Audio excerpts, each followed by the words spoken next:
Welcome to the Austin Zaback Show, where every guest is meant to leave listeners inspired and motivated, propelling them to pursue their passions and live up to their full potential.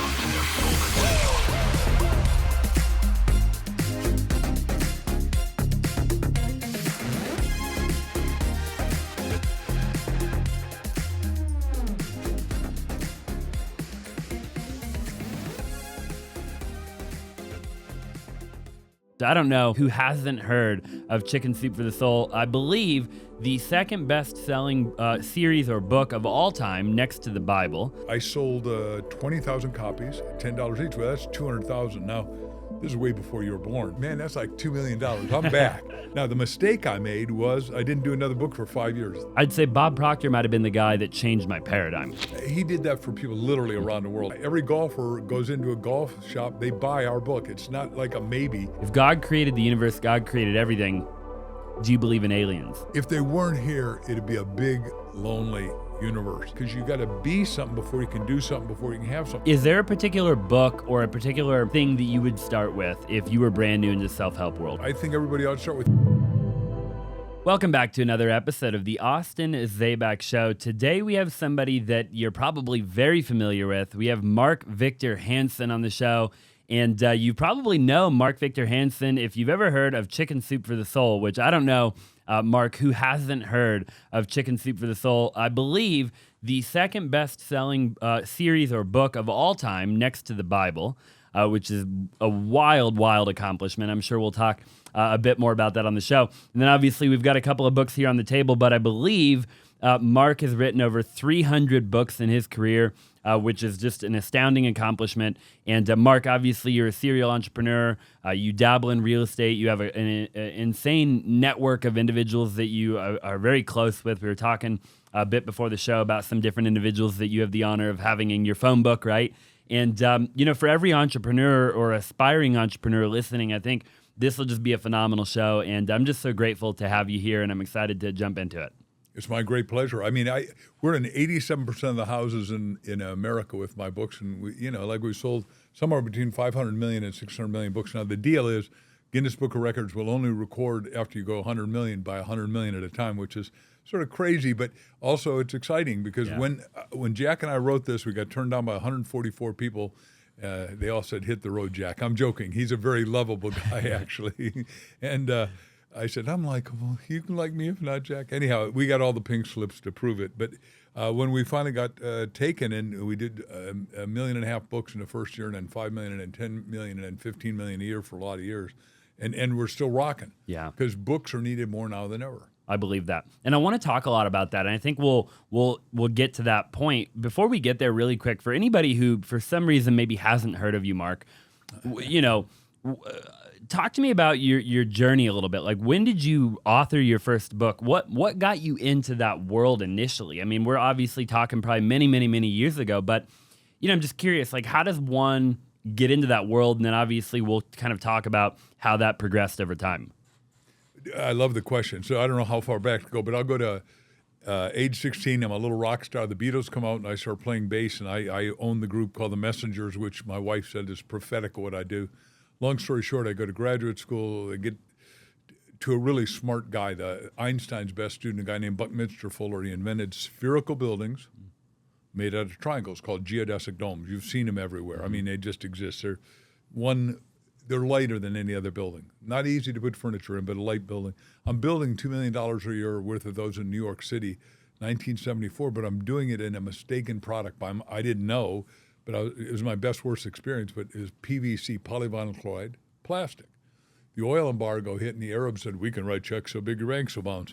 So I went bankrupt so fast, $2 million in a day. I had to go to the biggest library in the world, New York Public Library, and check a book out of the library, how to go bankrupt by yourself. My total worst experience. For 6 months, I'm sleeping in a sleeping bag in front of another guy's room. Right, at $100 a month in Hicksville, Long Island, New York. So you can see, Austin, I was not styling and profiling. I can laugh about it now. It was not laughable then. And like in our book, I've got a new book out called Ask. It's #1 right now, The Bridge from Your Dreams, Your Destiny. I said, okay, you ask 3 ways. You ask yourself, you ask others, ask God. I said, okay, Big G, what is it you want me to do? Or do you want me just to... I was really suicidal because I was depressed. I mean, you lose that much money and that much esteem and everything else because I was eating top of the sixes, had the right carbs, everything was cooking, I thought. But I went bankrupt in a blink, and they said, well, what do you want to do? God asks questions if you didn't know it. My wife has prophetic dreams. I don't have those. But I said, I want to speak to people that care about things that matter that would make a life transformative difference in their lives. He said, okay, go do it. Next morning, I go to my 3 roommates in Hicksville, and all of us are nobodies, but I say, hey, guys, you know anyone that's not a Broadway star, not a movie star, not a lawyer, a doctor, or like I got white hair now. I'm 76, going on 127 options for renewal. So I said, guys, anybody? He said, yeah, there's this kid out speaking to us realtors in Hauppauge, Long Island, New York. So he said, here's a ticket. Back then they had MLS. And he was talking to 500 people that were in the doldrums, man. I raced my little $400 pitted window, permanently air-conditioned Volkswagen out there. I get there, and everybody's angry, right? Interest rate is 18%, which today people go, 6, 7, 5%. Yeah. What are you talking about? Right? So they were mad because real estate wasn't rolling very good. Chip came in, and he wowed them. Now, next thing I can tell you, Austin, you're not going to believe, but there weren't microphones. So he had to shout to 500 people. Wow. By the time he's done with 3 hours, they're uplifted, they're joyous, they're laughing, they're happy, and they're able to go out and do business because your spirit world runs your mental world, which runs your physical world. That's a little hard for some people out there listening to believe, but do you buoy up your spirit every day? Do you read positive help action stuff? Do you watch my YouTube videos or somebody that wows you, turns on the crank, and motivates you to be all that you can be? Because all of us have a thermometer, and if you're listening to bad news, Crisis News Network, or reading the New York Times, all the bad news fit to print like I used to in New York, thinking that made me an intellectual, you're going to crash and burn, right? Because they find bad news every day somehow. Oh, yeah. And 99% of reality is working. Anyhow, so I go up to Chip and I ask, I say, can I take you to lunch? And now his voice is burnt out. He said, what do you want, kid?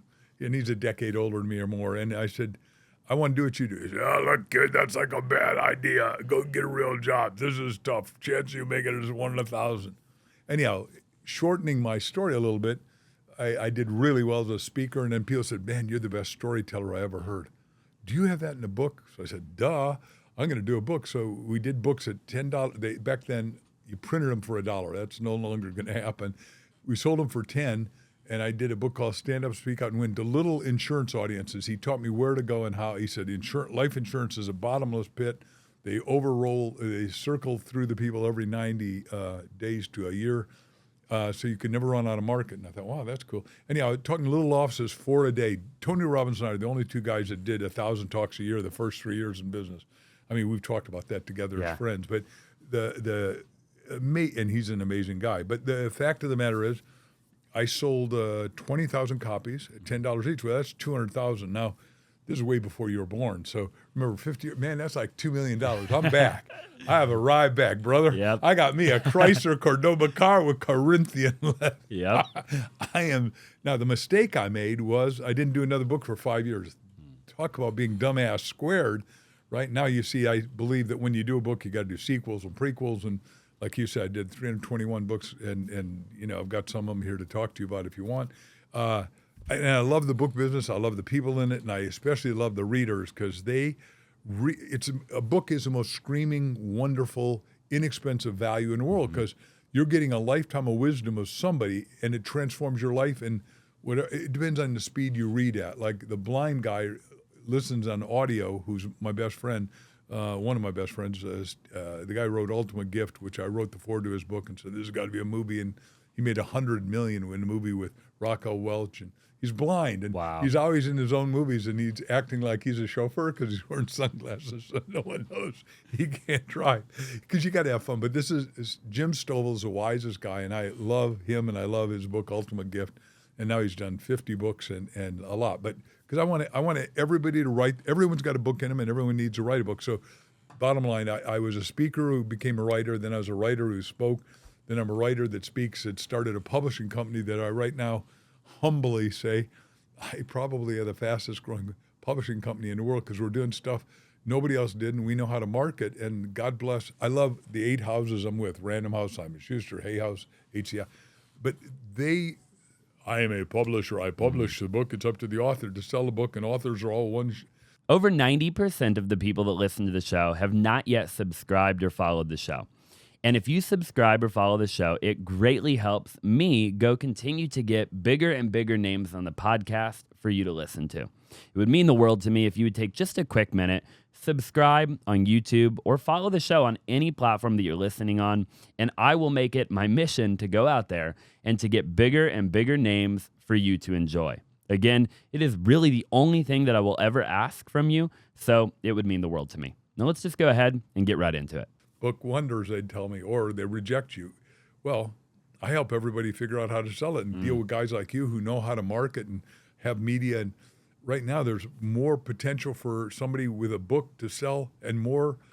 I mean, you correct the number, but the last number I got is there's 2 million podcasts a day in America alone. And a lot of them are little, but there are plenty with 200,000, 2 million, 20 million, or Joe Rogan, 200 million. Yeah. And maybe he's got more now, he and Patrick Bet-David. Mm-hmm. Yeah. Whom I love. I love these guys. They're awesome. They're incredible. So your story is obviously fascinating, right? For anybody listening, I mean, you from being bankrupt, which is there's somebody watching right now, Mark, that they're going through some sort of financial trouble, right? Or they've tried something, they've failed, they're at rock bottom, and for you to be able to pick yourself back up, write that first book, get out in front of the insurance people, right, that you're talking about, and to be able to do that, and then that end up leading to everything that you ended up building is truly an accomplishment. Well, thank you. But and you're right. Let's just talk to the people that are hanging on by their fingernails. Mm-hmm. There's a lot of them. Yeah. The game has changed because of COVID. The game has changed because of I got to be very gentle here. Politics that don't have real quality leadership ability. Yeah. How's that? In other words, quality leadership keeps America strong and solid and does smart stuff. Mm-hmm. Doesn't have us fighting with the wrong people and stuff like that. So, ideology or ideology, depends on how you want to pronounce it, matters. And philosophy matters. And I have a philosophy that I'm a constitutional capitalist and a free enterpriser. My dad, who was a Danish immigrant, came here because Hitler was coming into Germany. He was 14 years old. His uncle, who I met, who lived to 105, Uncle Sven, created a black band. We took all the Jews into Denmark. Uncle Sven goes up to my dad, Paul, and says, little brother, here's a passport. Here's $100. You're going to America. And you're done. Yeah. I'll never see you again. Kisses both cheeks. He said, I love you, little brother, but Hitler's got a $100,000 hit on all of us for me trying to save the Jews. And goodbye. So my dad gets here in a boat. He doesn't speak any English. He's got a little trade of a baker, and he ultimately owned a great bakery. But the bottom line is, so he taught me entrepreneurship intrinsically. But he gets here, and no one speaks Danish. He doesn't speak English. There's no ESL. English is a second language.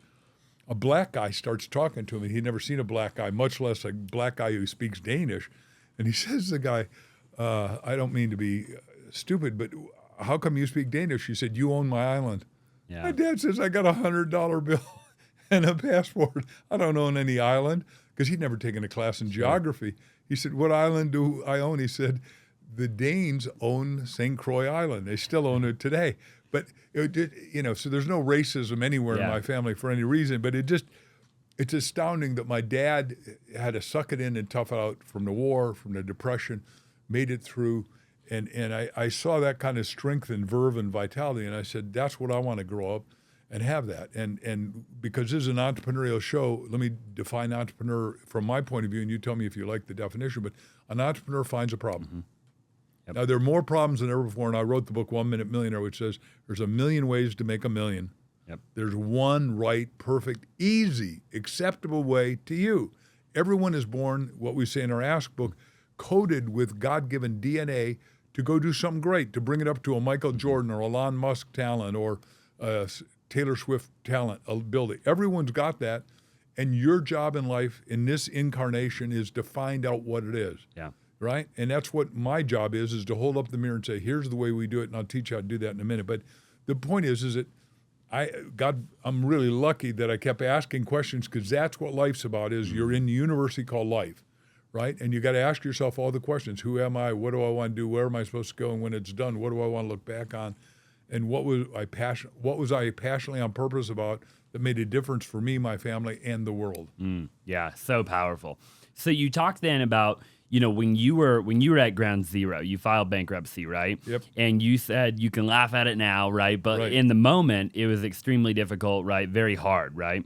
So for people who are dealing with that type of situation right now, and you might not even remember, but what got you through in that moment in time? Like, what were you thinking about in that moment? What allowed you to keep moving the ball down the field after you go from, eating at the nice restaurants like you're talking about, driving the nice cars, to having nothing? If somebody's going through that right now, what's something that they can latch onto and hold on to keep them going? I love that question. First of all, everybody can sell, and you got to sell what the customer's buying. In other words, all the artists come up to me and say, well, I do this great art and I want to sell my art. Well, good. You can sell your art, but that's post-selling what the customer wants to buy. If they want portraiture and you can do it, that's what you got to do then. So I sold since I was 9 years old, because my parents didn't have any real money, and I had to buy my own clothes since I was 9. I sold the most greeting cards in America, 357 cards in a month, and got American Green Card Award of the Year. Anyhow, the point is, I knew I could sell. I'm bankrupt. I'm upside down. I said, God, there's got to be something here I can sell, make money today. And I could sell. Now, I was unloading toilet paper off of a railroad car for $2.14 an hour, and I went in a Brioni suit and the guy said, you don't look dressed right. I said, I ain't staying long. I'm staying here to get enough money to eat to go. So all of a sudden, home box office TV comes, and you sell it door to door from 5:30 to 8:30 at night.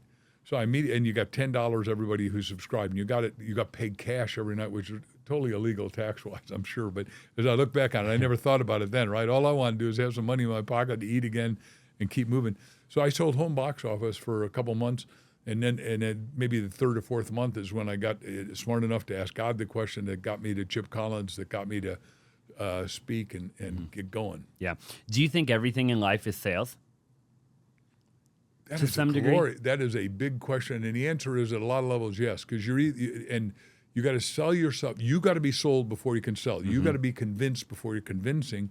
So the answer is yeah, and that's why what we teach and ask is you got to convince yourself every day that you're going into the day to be victorious. You're going into the day to light some lights, into the day to provide massive value to other people or groups or your company or whatever this, or your family if you're going on a holiday, whatever it is, because each of us is here to create value, and and each of us, there's a value equation. If you make $5 an hour working at McDonald's, today it's $15 an hour working at McDonald's, that's sort of the bottom of the rung because it's easy to replace you. It takes 20 minutes to train you and you're in and out. But every one of us can work on ourselves. We can read books. And when I asked the most important question, I said, well, how do you become successful? All the people that are millionaires or 100% millionaires and billionaires, they all said, look, you got to read 2 or 3 hours a day, self-help action books, which is the kind I write now, because that's what lifts your mind. That's what lifts your heart, your soul, your beingness, because you got to be something before you can do something, before you can have something. I had to be a professional speaker, and Chip Collins, one of the key lines he gave me that day was, tell him when you go into the office, if you're a general agent or manager, I say, I'm a professional speaker. What was I doing? I was announcing who I am. He didn't know if I was or not. He didn't, and he didn't care if I had an education. And what I'd like to do is help you increase your sales minimum 10% in the next month. Well, back then, remember, 50 years ago, the guy's making $100,000. Today, he's making $1 million a year. Let's just do the $1 million today. The business guy if I was trying to sell you and you do own a company with 200 employees, but if you're earning $1 million and I increase 10%, your mind goes click, click, 100,000, and this guy's only charging me this little bit of money. Back then, Chip said start under market, so it's $25 a seminar, 4 seminars, that's $100. And by the way, do you want to cut the check or have your secretary cut it? And he always says, oh, I'm a big boy, I can cut the check myself. And he said the first day you'd knock on 10 doors, and the 10th door actually answered. There was nobody there. It was 6:30 at night. I'd gone to the office before, and I couldn't get in. There's a Cadillac, big, long. Cadillac was a big car. It wasn't Mercedes yet or Rolls Royce. And go in. Nobody's at the desk. I go straight to what I think's the manager's office. Guy is like 450 pounds. He is substantial.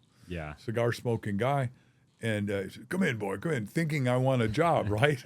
And we hit it off. His name was Tony. And at the end, he said, I said, you want to cut the check or have your secretary? I said, I'm a big boy, Mark. I can cut it. Had a really gravelly Italian voice. And I said, good. I said, that's great. He said, Mark, before you leave, here's the directory. I'm with the #1 company, the #1 insurance company in the whole world, Metropolitan. Nobody's bigger, and I'm the #1 guy in the #1 company. Here's the directory, Mark, to everybody in Met. You call them. They don't hire you. You tell them, call Big Tony. He told you you have to hire Mark. I was a gold mine. Yeah. Man, so I'd get up sometimes at 6 a.m. and do the first talk, another talk at 10, 1 and 2 in the afternoon, sometimes 8 at night. And I was in heaven because I wanted to speak. And I thought, this is great. And I learned everything about life insurance. I mean, I could sell you life insurance right now, especially seeing as you're going to get married soon and you're going to have little bambinis, and then you should buy insurance and all the kids anyhow. I can do all that. But I taught it, and I started by saying, back then a big policy was $100,000. I said, I'll take every one of you guys to selling $1 million policies. And then they all got cigars and Rolex watches and all kinds of cool stuff. And they took me on trips around the world. Yeah. It was like so. My life got from zero to hero and amplified, and they were really nice to me because, everybody needs, if you're going to learn how to sell, you got to take training. Yeah, you do. Personal development. Everybody says, I'm a natural born. Do you ever met a natural born salesperson who really knows all the lines? You can't. Nobody, yeah. You don't come out of the womb like that, right? Well, you come out of the womb asking and crying and wanting food and stuff. But yeah, right, exactly. Yeah. Hey, you don't. So I'm curious, when did Chicken Soup for the Soul come about? I mean, like, here you are, you're doing the presentations, you're doing the talks, right? And you talk about from the time you wrote that first book, kind of out of necessity, really, right? Yeah, oh, totally. So then you said 5 years went by before you wrote another book. I was making money. I didn't know that I needed to do anything You didn't know anything, I was having fun, chasing women and all that. I was single. Sure. Yeah, you were young, right? And you were back on top again to some degree, right? Or at least from what you knew at the time, right?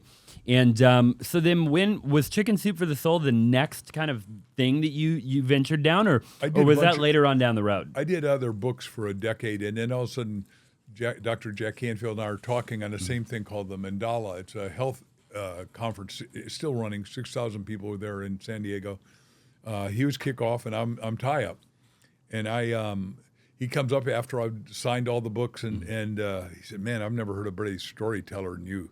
And I've never seen anyone sell product like you did, because our business started because of Cabot Robert. I can talk about him, but he taught Zig Ziglar and I how to sell product. And back then you did a $20 product, $100 product, and you walked out, whatever your fee was. Let's say my fee was probably $5,000 that day, and I walked out with 10 or 20 grand in product. And it was just, you going, this is heaven, man. I'm getting paid to get paid. Yeah. It's like the people doing real estate I told you out here that I was with yesterday. They get paid big bucks. So they're doing billions and getting paid to get billions. Anyhow, it's astounding how the game changed. But, and today the product, you know how much Corey is doing, to train people to go to 100 million. So it was beautiful. So Chip said, let's go to dinner. He took me to dinner. And at the time, he wasn't even making 100 grand. He was in the educational market. His wife's a doctor. And I taught him, you got to visualize and put your goal that you're going to make $1 million a year on the ceiling. You don't have to know how you need to do it, but you got to go to bed sleeping, seeing it in advance. The Bible says, pray as though the thing for which you're praying has been received. That's the one everyone misses, has been received. It's gobbledygook, because you got to have it before you get it. And you go, what? I can't have it before I get it. You put money in my hands and then I'll go to work. No. You got to put the work first, and then you get the money in your hand or pocket or wallet or investments or whatever. So anyhow, Jack and I said, oh, well, let's do this together. Then I'm at the inside edge, and he'd written up the stories that I taught him, because all of a sudden now he's selling stuff and kicking butt and saying, man, I'm making the most money in the educational market ever, because you taught me how to close with a I call them heart-touching, soul-penetrating stories that rip people's hearts out. Say, I got to take this story home to my wife or my kids or my grandkids or my company or whatever it is, and I'm going to buy 2 or 3 books.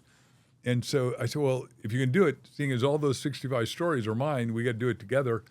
Long story short, it's 1989. My little daughter's becoming a veterinarian. I own an acre house. I own a lot of real estate in 5 states at that time already. But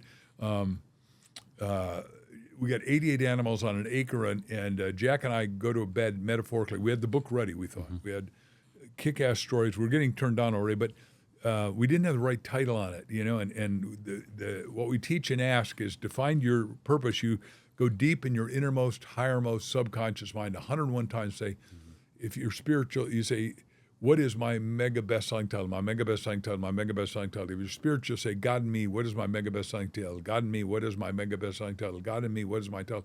But God in me is what is my next job? God, whatever it is that you need, right? But you do that 101 times, and you've got to have pen and paper next to the bed.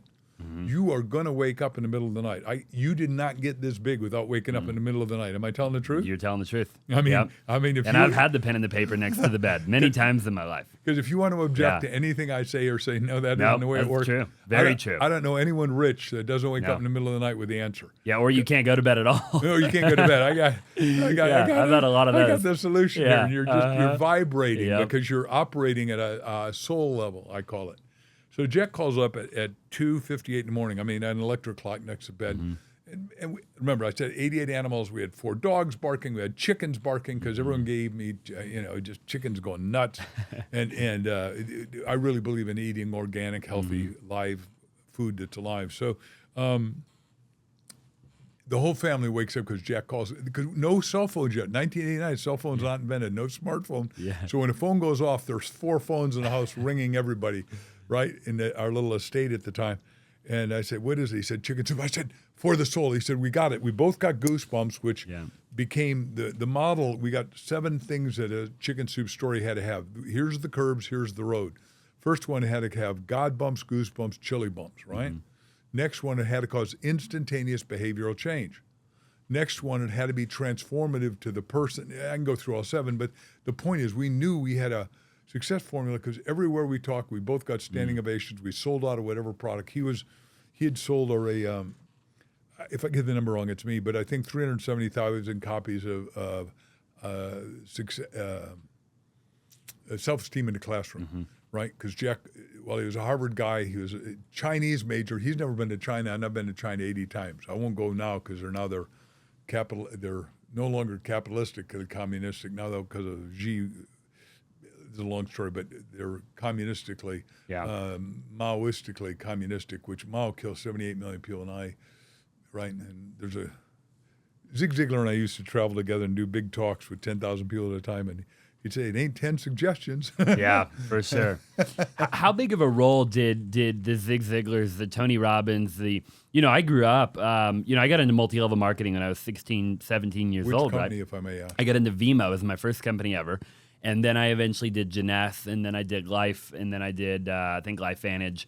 And, I got exposed to, Bob Proctor. I mean, I sat in the room with Bob Proctor. I owned 2 companies with Bob. Probably 50 times. Bob Proctor. So Linda Proctor was one of the people in our company. So Bob would come to every event, and I knew all the people, so we'd sit backstage and talk to Bob, and Bob is a great guy, obviously. I love that. Bob. An incredible human being, right? Left a heck of a legacy for everybody. And then obviously I've seen Tony talk many, many times, Tony Robbins. I've seen, oh yeah, wow, there you go. That's awesome. Yeah. Forwarded by Bob Proctor. Yeah, what a guy. The biggest religious book out now. I did the biography of Reverend Ike, the biggest black minister ever, the only billionaire guy, the 16 Rolls Royces, 8 mansions. Wow. And I introduced Bob to him, and I called up Bob and I said, look, I've finished his biography. Would you write the foreword? He said, I used to wake up at 1 o'clock in the morning, set my clock just to listen to him and watch him on TV in the middle of the night. Holy cow. Yeah. How big of a role did, we talk a lot about personal development, right? And doing, you said a little while ago, read 3 hours of a book every single day, right? Do personal development. And I'm a huge advocate, obviously, for personal development. And I've read Napoleon Hill, I've read John C. Maxwell, I've seen all these guys, and I think my generation and even the generation after me, the people who are maybe 18 to 25 right now, right? I'm seeing less and less people do personal development. Why do you think that is, and how important is it? Like, how can we get this next generation to get back into the same personal? Now, obviously, you had a personal relationship with a lot of people that I'm talking about, right? Every one of them's a friend, yeah. Yeah, but still, the ones like John Maxwell is still close. Sure, an amazing human being. I've read the Leadership Bible, phenomenal book, right? And so, where do people need to start? Like, how do they get into that world, because you and I both know that world will change somebody's life. It'll change their paradigm. It'll change the trajectory of their life, right? And their family and the future family. But where do they begin? Where do they start? Like, how do they immerse themselves into that world if they don't have John C. Maxwell in their phone book? Oh, great question. So first of all, everybody finds self-help sooner or later, right? Mm-hmm. And the sooner you find it, the better. So if you're out there, let me tell you, my homework assignment for you is read one self-help action book a week and one biography a month. And I'm going to ask you to read Reverend Ike's biography because he shows you why God wants you to be rich. Now, when you went, let's talk to you personally, back to when you started in network marketing, MLM industry, which is a great industry. And again, because the market's so ishy, it's booming. Tell me, what is it, who hit you so much that you would read any book? I don't care if it was the greatest salesman in the world who lived here, Og Mandino, who's a dear friend and first guy to endorse my book. So I loved Og. Some of the original people that I really fell in love with, probably the original guy, the very first guy that I ever read about, I never obviously met him, but would be Napoleon Hill. You know, that was the first guy, in Zig Ziglar, Napoleon Hill. And then it would have probably been when I met Bob Proctor. I think Bob Proctor, I watched the first, I'm trying to think, when he released The Secret, right? I remember, I think I watched The Secret or I read it, and in that moment, everything changed. Because that's when I understood, okay, anything I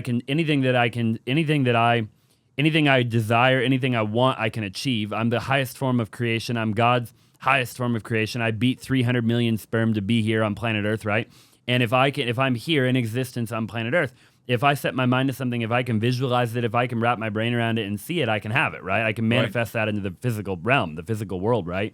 Back to what you were talking about with the spiritual world versus the physical world, So I'd say Bob Proctor might have been the guy that changed my paradigm. Bob he did that for people literally around the world. I mean, let me just do a vamp real quick if you don't mind, but I'm in Australia talking, and they say, you sound like Bob Proctor, because I was teaching cause effect, and I said there's a third part, because my teacher taught triangulation, total resultant. Like an apple seed, you plant an apple seed, you get an apple tree, but one apple tree during a lifetime is 1 million apples. If you get those seeds, you can have 1 million orchards. And the whole thing about global warming, we end it if we plant 1 trillion, that's spelled with a T, trees. Now, a million's 1,000, 1,000 million's a billion, 1,000 billion's a trillion.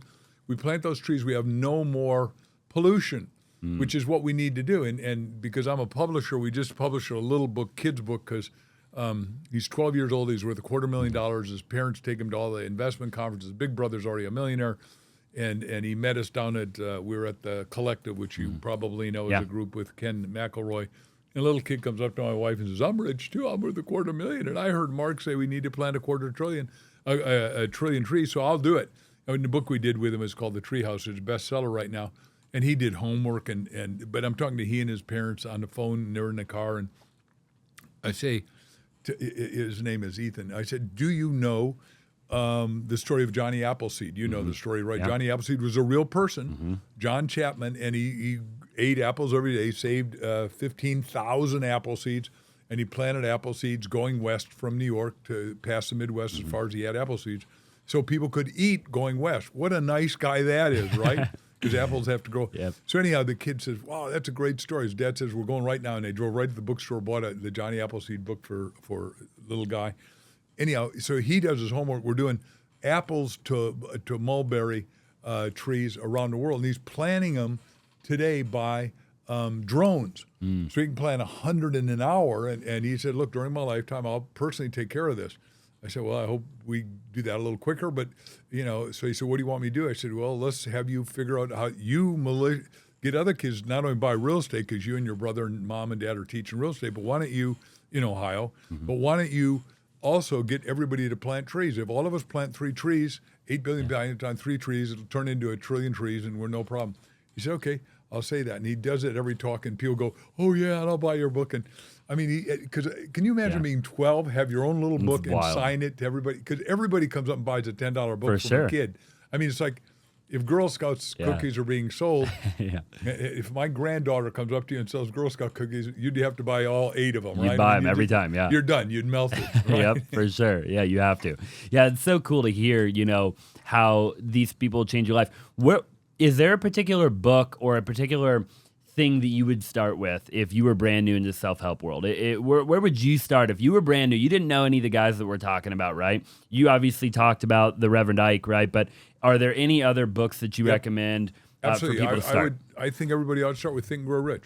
Yeah. He's made the most millionaires, and then I would say my book, 1 Minute Millionaire, which we're the only guy that ever melted on Amazon. We sold 3.6 million so fast. Wow. Because we really thought it through. We partnered, thanks to my partner Bob Allen, who had sold 50 million copies of Nothing Done. I'm sure you read Bobby's books, but Bob's actually an astrophysicist. So when we did these seminars, the Enlightened Millionaire seminars around the country, he'd always start showing, here's how big the universe is, and there's only fundamental abundance, and I'd say God is exponential, and it just, the audience went, wow, I never thought about it that way. There's plenty of real estate, and there's plenty to eat, and all that. Anyhow, so long story short, we partnered with Ancestry.com, which, everybody wanted to do their ancestry, and we mailed out everybody and said, you've got that, so you ought to be rich too, because everybody needs to be rich. Everybody needs to be take the self-initiative to action and generate their own wealth.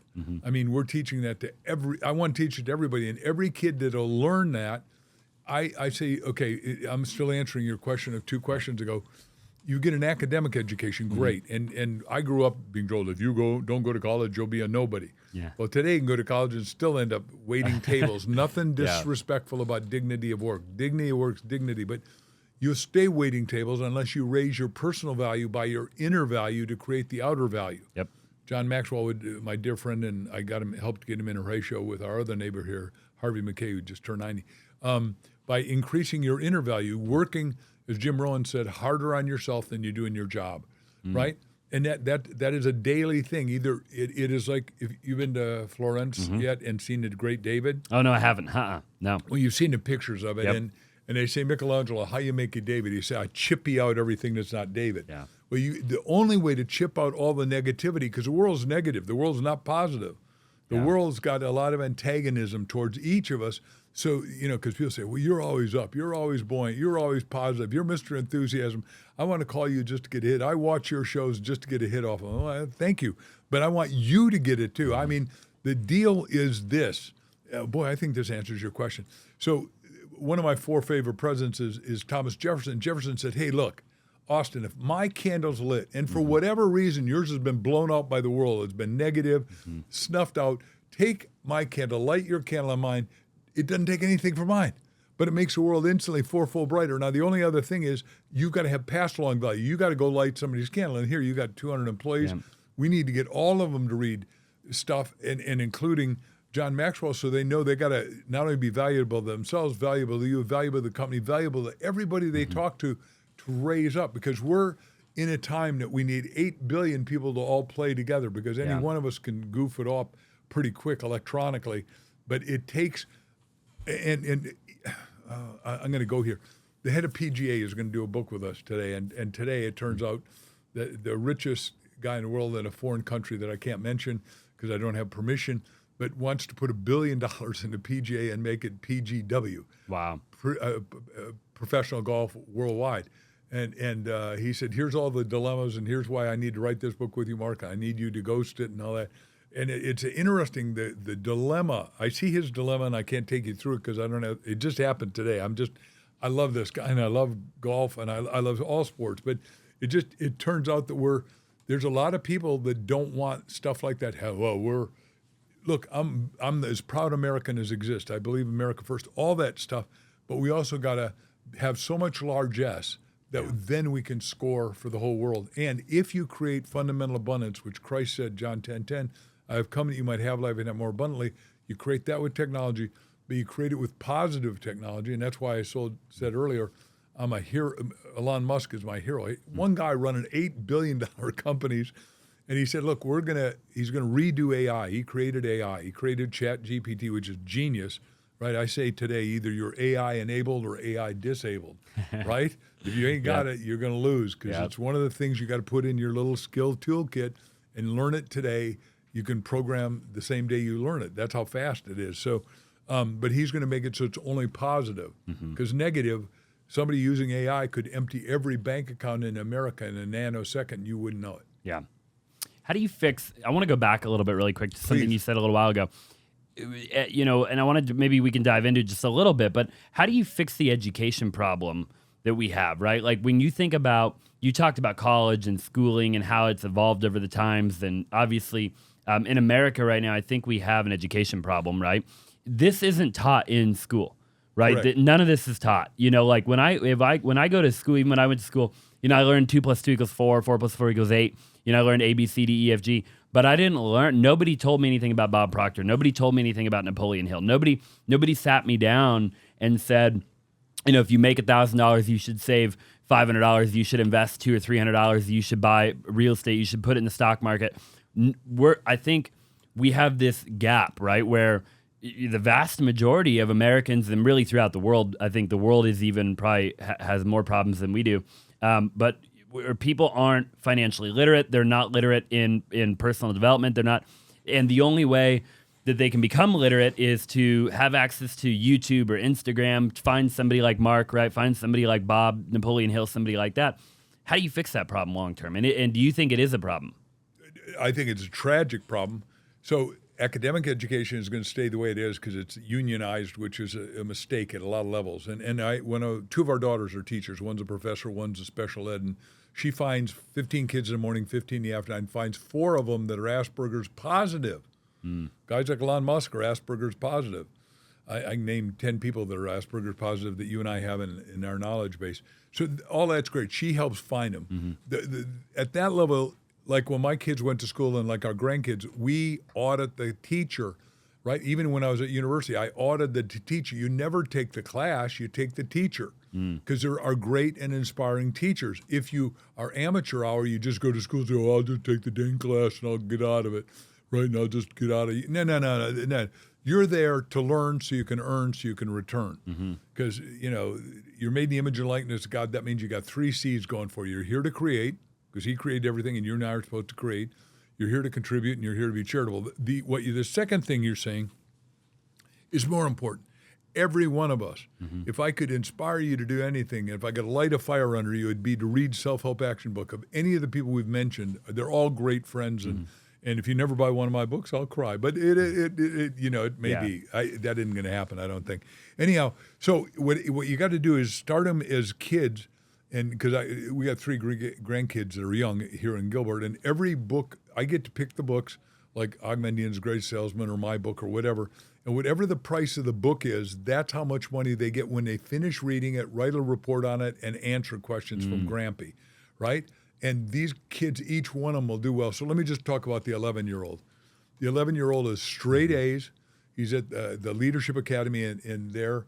He just ran for student body president against 8 women against my grandson Everett. Everett not only won hands down, but 800 women in class went, Everett. And but now he also does 100 basketball free throws a day. And you say, why is he doing that? But reading this self-help action stuff, you say, well, does that help a kid? Watch this. I say, Eb, you know what Grampy believes? Performance is everything. So what are you going to do? He says, well, at 18, I'm going to be a Phoenix Sun. I said, whoa, way cool. So if you're currently wholesaling real estate and you aren't using a CRM, then you're doing it wrong and you're leaving a ton of money on the table. We are one of the largest wholesalers in the nation, and by far the #1 tool that we use every single day is a phenomenal CRM, right? And a CRM is obviously a customer relationship management tool that will keep track of all of your leads. It'll follow up with people on your behalf. Even if you have a 9-to-5, right? A good CRM will be working for you while you're working at your job. So when you come home, you have a bunch of people to talk to buy their property, okay? Now, obviously, we have a CRM. It is called SimpleSend, and all you have to do is go to www.simplesend.com to check it out. It is by far my favorite CRM. We built it out over the years, and it will literally do everything you need it to do to become a phenomenal wholesaler. So go to www.simplesend, check it out, and I'm telling you, you will not regret it. And then what? He says, they're going to pay me $30 million a year, Grampy. Wow. 11, I never even thought about $30 million, much no decide to be a Phoenix Sun or something. I said, and then what? He said, then I'm going to coach. And I said, then what? He said, then I'm going to own the team. I said, well, he knows everybody's scores. He knows their height. He can tell you the Booker sells the most jerseys in the world. Grampy has to read 150 news feeds a day because of all the businesses I'm in and stuff, right? Everything about basketball, especially the Phoenix Sun, I electronically send to him and his little brother because they're both going to be Suns. So, but they got to keep their grades up. They're not allowed to have bad grades, and they're not allowed to do silly stuff. And they talk through, and they know, and they've called us in the middle of the night. I said, you have permission to call Grampy, or my wife goes by Mimi, in the middle of the night, 24 hours a day. We'll answer any question you got. Can I talk to that? Mm-hmm. So yeah, absolutely. We're I want to. I own an energy company called Natural Power Concepts. We've got pop-up windmills that go next to solar energy in Hawaii, and I put a lot of money in this thing with Crystal. And we're at our annual board meeting now. It's a day after, and we're on the beach with 2,000 people out in front of the Pink Lady, if you've been there. And all of a sudden the phone rings, and it's Everett, right? Because Everett's phone is a watch. So I said, what is it, Elby? He says, are you alone, Grampy? I said, no, there's about 2,000 people on the beach with me. We're getting a suntan. What's the deal, kid? And he says, well, if you're not alone, can I ask you an important question? I'm expecting, from a 8-year-old's point of view, a monumental question. He said, you still writing those great books? I said, yes, sir. He said, can I help you write the next book? I said, yes, sir. So the first story we haven't asked is written by a 6-year-old. Wow. Right before Crystal did Fable of Michaela, which now we're making a movie with PureFlix, which when our movie agent called and said, the company that wants to buy you is 10 minutes from your house. I said, look, I'm sort of important. As world's best-selling author, I'm sort of important in Phoenix and Arizona and Scottsdale. I sort of know everybody. Yeah. If there was a big movie company here, Carlos, I think I would know it. He said, nope, I just mapped it for you. I'm sending you the map. And sure enough, it was right over at right by Legacy Boulevard. Yeah. I went, holy cow, 70,000 square feet. They just made, the movie God's Not Dead, and they bought us. And Great movie. Now suddenly it's ready to go forth. We're going to make it and they need 80 movies because writers stopped writing because they weren't getting paid. Yeah. It's like you and I as entrepreneurs, I didn't finish Entrepreneur. An entrepreneur finds a problem, solves it, scales it, and makes a vast profit. Mm-hmm. Right? Everybody can do that. Yep. Everybody's got a problem. A paperclip was a problem that needs solving. And if you're not an entrepreneur, be an entrepreneur.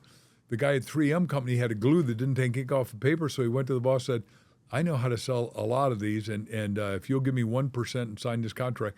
And he created Post-it notes. Well, they do $50 billion a year, so he's made himself a billionaire at 1% as an entrepreneur inside 3M Company. But anybody can do that because you go to somebody and say, look, I got this idea. If it'll change the world, just sign this paper first. Ladies and gentlemen, always get them to sign before because once you give away your idea, your intellectual property is gone. And I am in it's called IP, intellectual property, and I'm in the IP business and a lot of businesses. Sure. At what point did you start getting into that world, right? Like when did you start getting into investing in businesses and I mean, obviously you've always been a full-blown entrepreneur, but I mean, from going from speaking, right, and doing the talks that you were doing to then, writing books, and then at what point do you kind of go down the rabbit hole of saying, okay, I'm going to invest, I'm going to do the energy company, I'm going to invest in that, I'm going to invest in this over here. You obviously own real estate and everything like that. Are you passionate about all of that? All of it.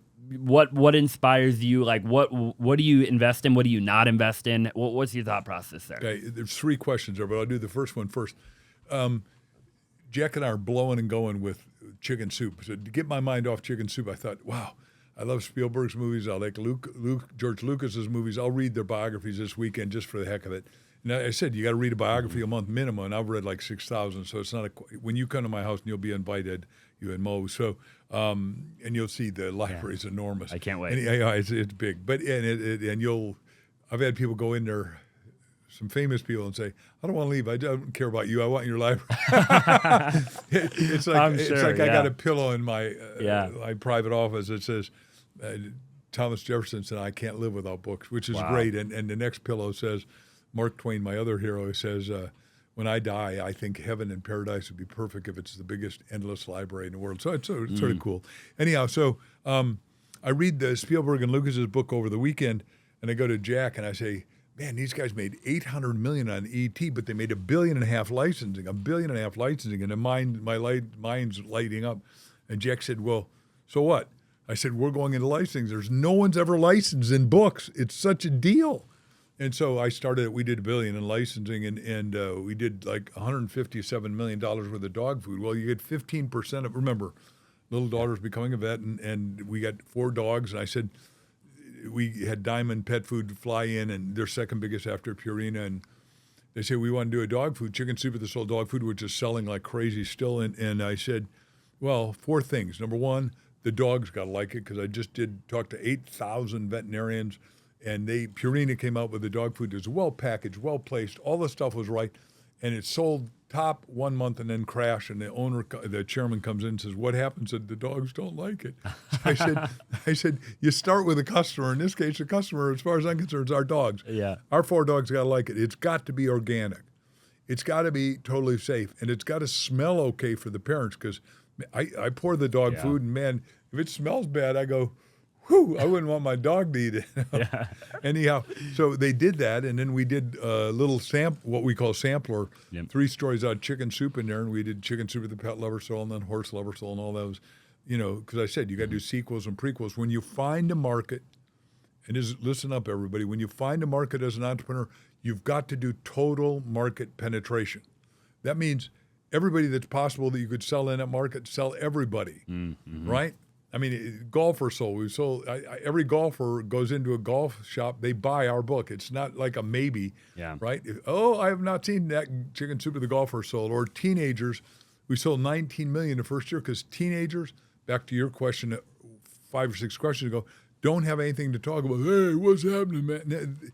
Irrelevant, right? Or did you see that on Instagram or TikTok? And you go, no, man, that's not a relationship.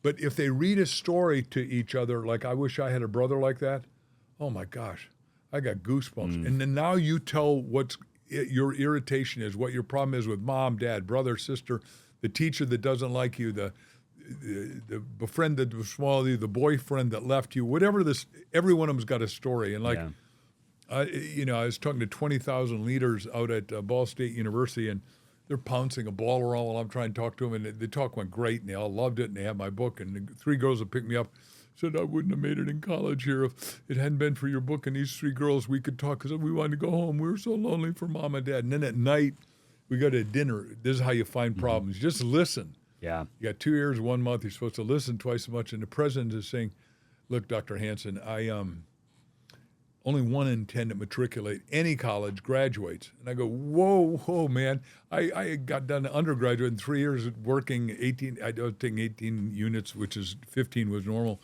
So I sped up because I was eager, and I still worked 3 jobs because I was addicted. I wanted to have an education. My parents were considered illiterate because they didn't speak English. They're not. They're smart, but they're smart in Danish. I mean, I can talk to them, but the world couldn't. And they had no choice. There was nobody to teach them, and I wasn't. Today I would teach them, but if I was a little kid again, but I didn't get it then. Sure. And I changed that in my daughter's elementary school. We got ESL in there for the Vietnamese, the Hispanics, everybody. I hope that wasn't. Did that make sense? Yeah, it did. It came full circle. Yeah. Yeah. Anyhow, so I think God or universe or source gives us a problem.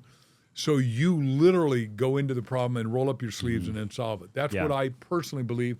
And people out there scratching their heads and, well, I don't have any problems. No, that's your problem. I'm going to pray that you go get a problem. Yeah, for sure. You mentioned something a little while ago I want to go back to. You talked about Elon being your hero, Elon Musk. What do you love about Elon? What do you like about him that makes him your hero? I've done 12 YouTube videos on Elon just because, first of all, he doesn't see a problem as a problem. Remember, I said, you got a physical body, but then you got a brain which learns in school, but then you got a mind which can think 2 things: imagination, like Bob Proctor talked to you, and intuition. But then you got a soul, and your soul's connected to the big soul, and the big soul has some purpose for every one of us. If you watch any of the NEDs, near-death experiences, everybody that died and came back, 100% say the same thing. I saw the big guy or girl or light or whatever. And it said, you aren't done. You didn't do your job. You're going back. And some of them are coming back being dead 6 days. So it's like way cool. Anyhow, what was the question? I went too Elon. far. Elon. So Elon Musk is obviously he's on the spectrum, I would say. But he is building more cars than anyone in Fremont, California. And the governor says, you will close down because it is COVID. And Elon Musk goes, no, that's his decision, not my decision. And remember, the first thing in Think and Grow Rich is desire. Yep. Is the front end to get you higher. I desire to make these cars. I desire to make this now. I desire to go into higher ascended consciousness. There's 3D, then there's the fourth dimension where you learn and start to think for yourself abstractly. But then the fifth dimension, you can do instant manifestation, which is what Reverend Ike taught me how to do, right? I can instantly manifest the good that I desire. If you go into ascended consciousness, my wife and I pray and meditate for an hour every day. We did this morning again. We get stuff done before it gets done. Yeah. Right? I call those things that are not seen as though they were seen, the prophet said, and they came to be seen. Elon Musk says, oh, I can't do it. What's the world need? It needs respirators. And so he calls up 3M, company I talked about earlier, and said, hey, you guys can't make enough respirators. Look, boys, I have 3D printing. I got all the metal in the world. I got 90,000 employees. We will make all you want. We'll just split 50-50. You got the sales. You got the orders. I'll just deliver them. Yeah. Now, he did that, but simultaneously he made cars and never stopped making cars. And you say, well, what? Every time you look around, it looks like he's got a problem. Yeah. Problems, I learned back in Think and Grow Rich, the guy I worked with, Napoleon Hill, was Clem Stone. He hired him and made him a lot of money. And Clem Stone came in when he was making $3 million and trained all of his people to sell with Think and Grow Rich ideas. And went to $160 million in the next year because training is critical. Whether I'm training or you're training or somebody else training, get the best trainer you can get in the energy orbit of and it's called getting in trained. So you pick up their energy and ascend your own energy. Well, he ascends his own energy, and every problem, you've never seen a guy look at a problem like a problem. Yeah. I mean, the advertisers won't advertise. He says, well, too bad for you. I'm going to keep running. And today Twitter outwent Facebook and everything else. So some people are going to be listening to this in the future and say, well, it went up and it went down. Well, look, everything pulsates some, but today he is spending his time. He's going to do more cars next year than ever before. He's doing robots. He's not a car company. That's what I want you to do. So he's having this verbal match with Warren Buffett, who's the biggest, best investor ever and owns Geico Insurance. Most people don't think insurance. And he says, oh, Elon Musk is not that smart. He couldn't run an auto insurance company. Like, you don't tell Elon Musk that. Yeah. So Elon Musk says, well, wait a second. I'm the only guy, Warren, with over 2 billion miles of data on autos. I can tell you on when my car will probably have an accident. And I told you about my daughter's special ed, but she's done really well selling real estate on the side. She owns a Tesla. And the Tesla does a video all the way around it. Guy is texting a kid and crashes into the back of her, crushes her, puts her in a neck brace and all that stuff. But the point is that she could have put the guy in jail. And she said, Dad, what do you think? I said, let's have him come and start reading self-help books and not go to jail. But let's put him into some sort of penance that he has to learn something and no more texting. But we get all kids not to text because he didn't hit you on purpose. He just was going 40 miles an hour and thought he could text at the same time, and you get sucked into the text. But it was all visible on a text. So Elon Musk said, look, I'm going to do a car insurance company, not because I wanted to, but this guy's besmirching me, and nobody says that to me. I am going to cost half as much. I'm going to insure not only my cars, but all cars at half as much. So, Mr. Geico, you better pay attention because you're about to get put down. The guy...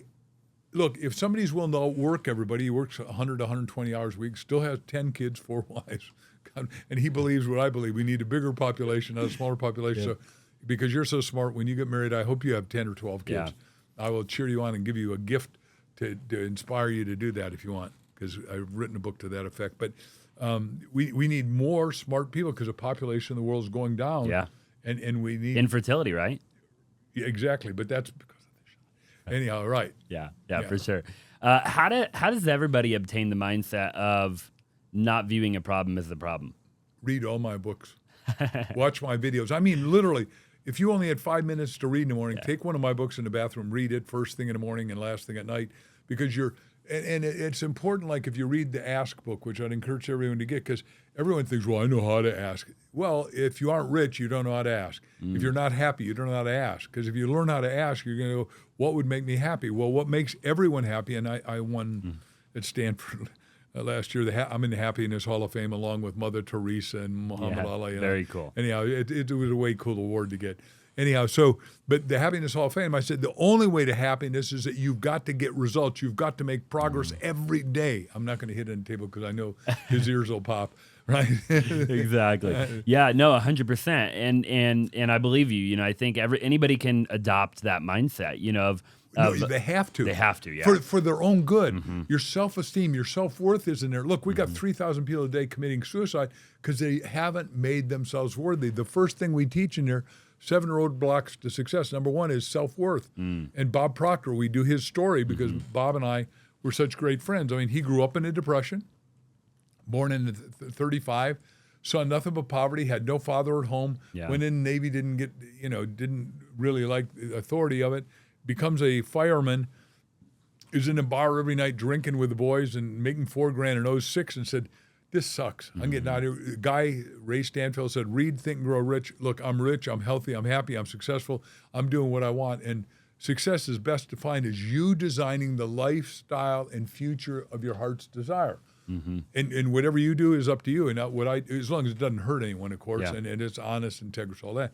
So Bob Proctor goes out, and that year he went from zero to hero, and he hired everybody at the fire department. He made, I think it was $75,000, then $175,000. Then he started making $1 million a year. Then he was doing washing windows in Toronto and Montreal and Atlanta and London and making more.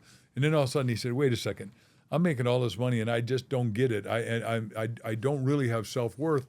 And he listens to Nightingale Conant and isn't ready for that. Ultimately goes and works there for a few years with Earl and gets real good self-esteem. But the first guy that he bumps into that's a trainer of this stuff up in Canada, it became my partner and Bob's, Leland Valvanderwall, who is a big man. I said, Lee, Leland, you can't eat that much for breakfast.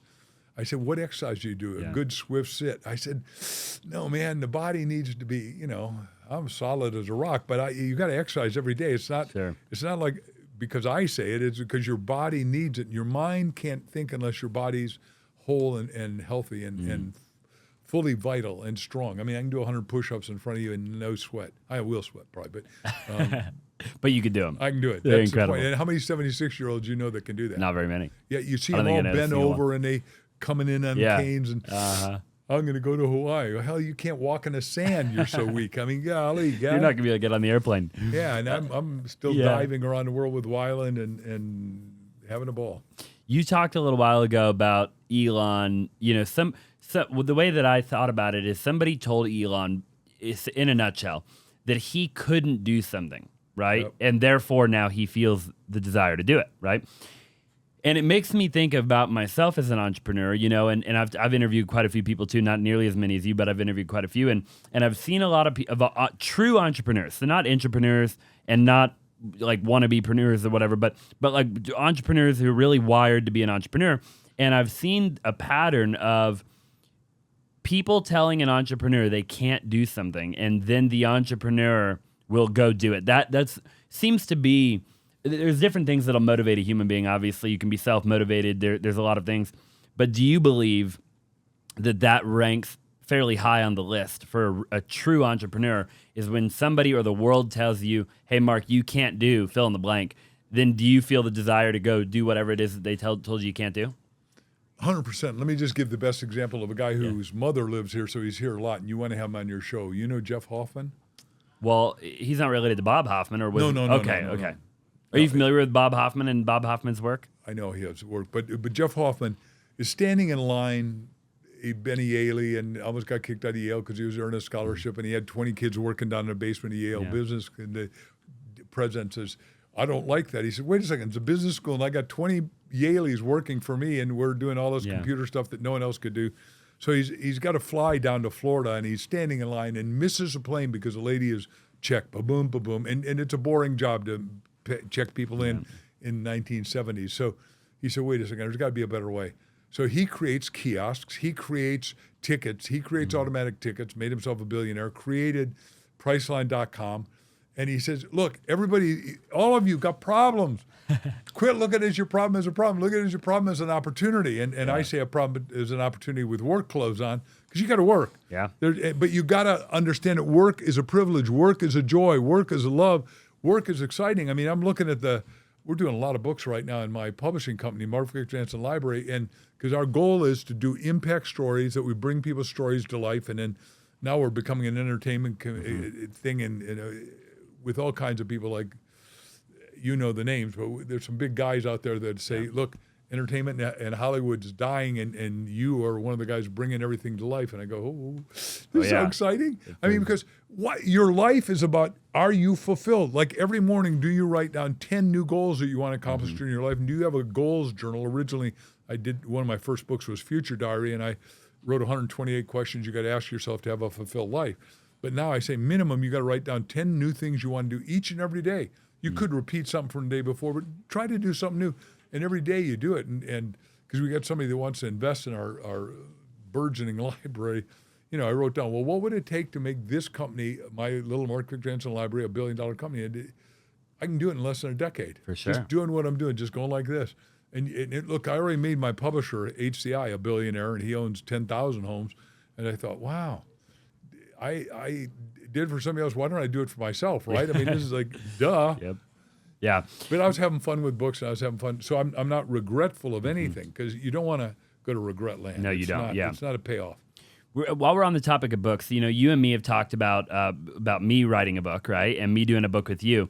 And for the audience, I want to talk a bit about the conversation, and I'm sure you remember the conversation we had a few months ago about fiction versus nonfiction. Yep. Right? And I remember something that stuck with me. You said, Austin, depending on which route you go, you said one will sell, and I can't remember the number you said.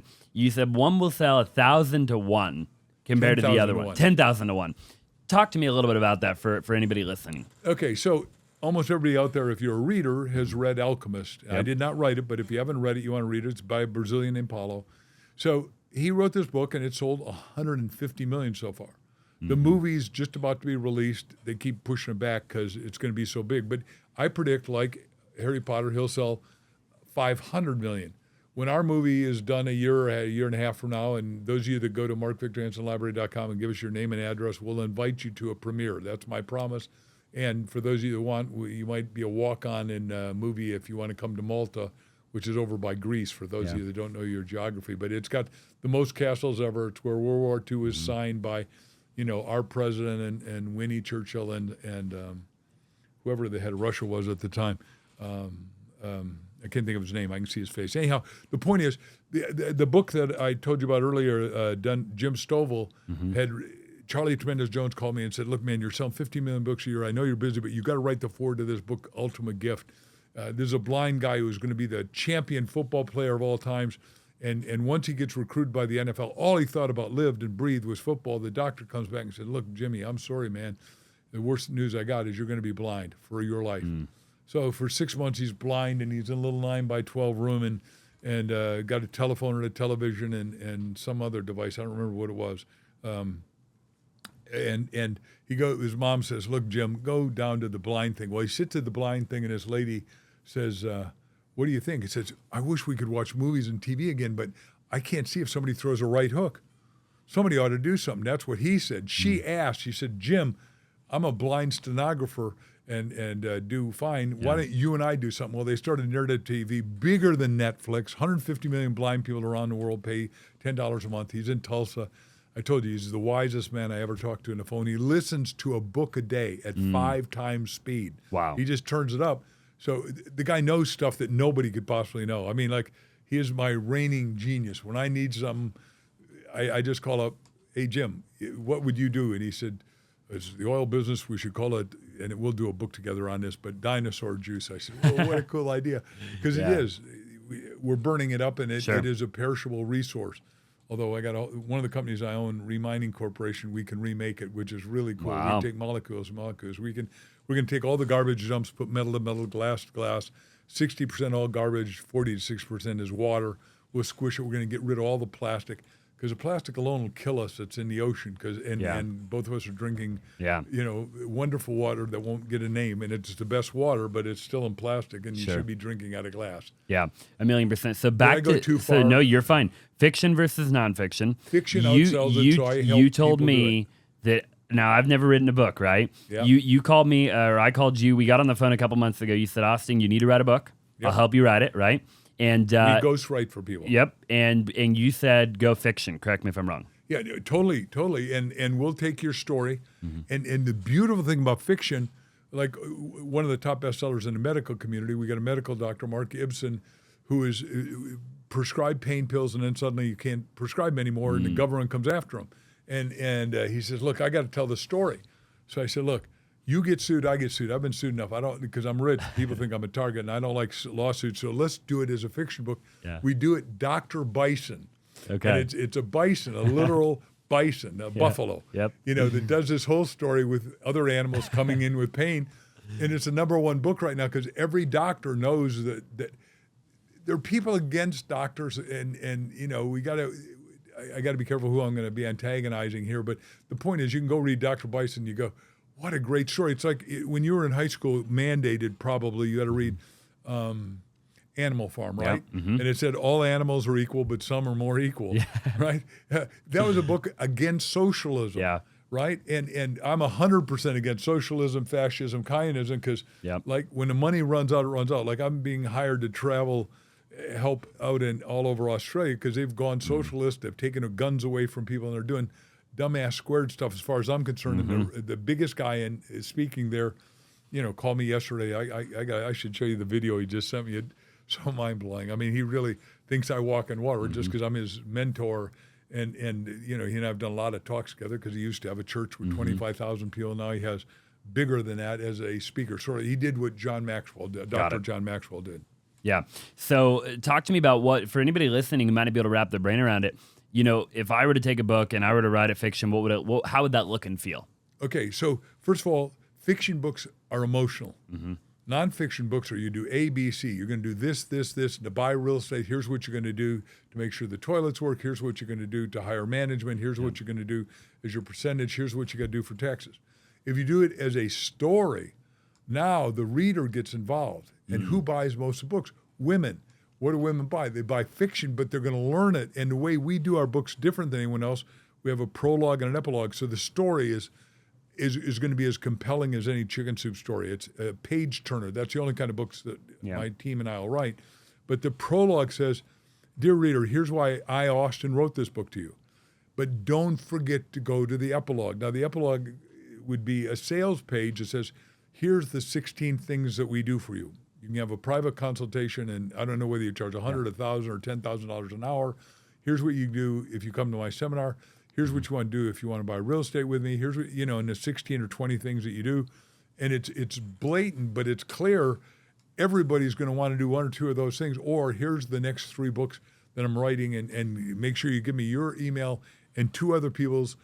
Or maybe you want to be on my podcast or Zoom call or whatever it is that you want to.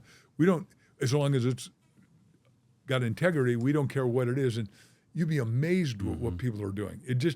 I am so excited because these people really want to change the world. And we're doing stuff in the book business that nobody's ever done. Like we had a guy come to us with no arms and no legs. I expect you've seen Nick talk. I have, very phenomenal guy. Yeah, but he's really an AI guy. So I've got 4 AI companies that have come to me, and I've accepted them. They go to New York, just like I got turned on in New York 144 times, and other places in the country, but predominantly New York as a publishing business. And they all say, get out here, Nick. That isn't going to work. He flies here because he lives now in Dallas, was born in Croatia, of course, in Australia, and then lived there and then came here. But we're great friends, and I said, I'll take it. What he created was my voice, or you're going to narrate your book, okay? So it'd be your voice instantly into 85 languages, 98% accurate. Now, here's my question to you. Why wouldn't you want somebody in Swahili to read your book? Why wouldn't you want somebody that does Hindi, Urdu, Uruguay? Why wouldn't you want somebody to speak Canadese or Telugu or Spanish? And there's 4 Spanishes. But the point is, they only want to sell people that speak English. Well, that's good, but that's not okay with me. Yeah, no. 8 billion people need to get educated. This goes back to your earlier question. And yes, you make more money, but you're here. The question is, when the game's over, how big an impact did I get? How many people did I serve? Did I do everything I could? Well, you and I are at the first time in human history that we got leverage tools, like the one we're using right now, like Zoom.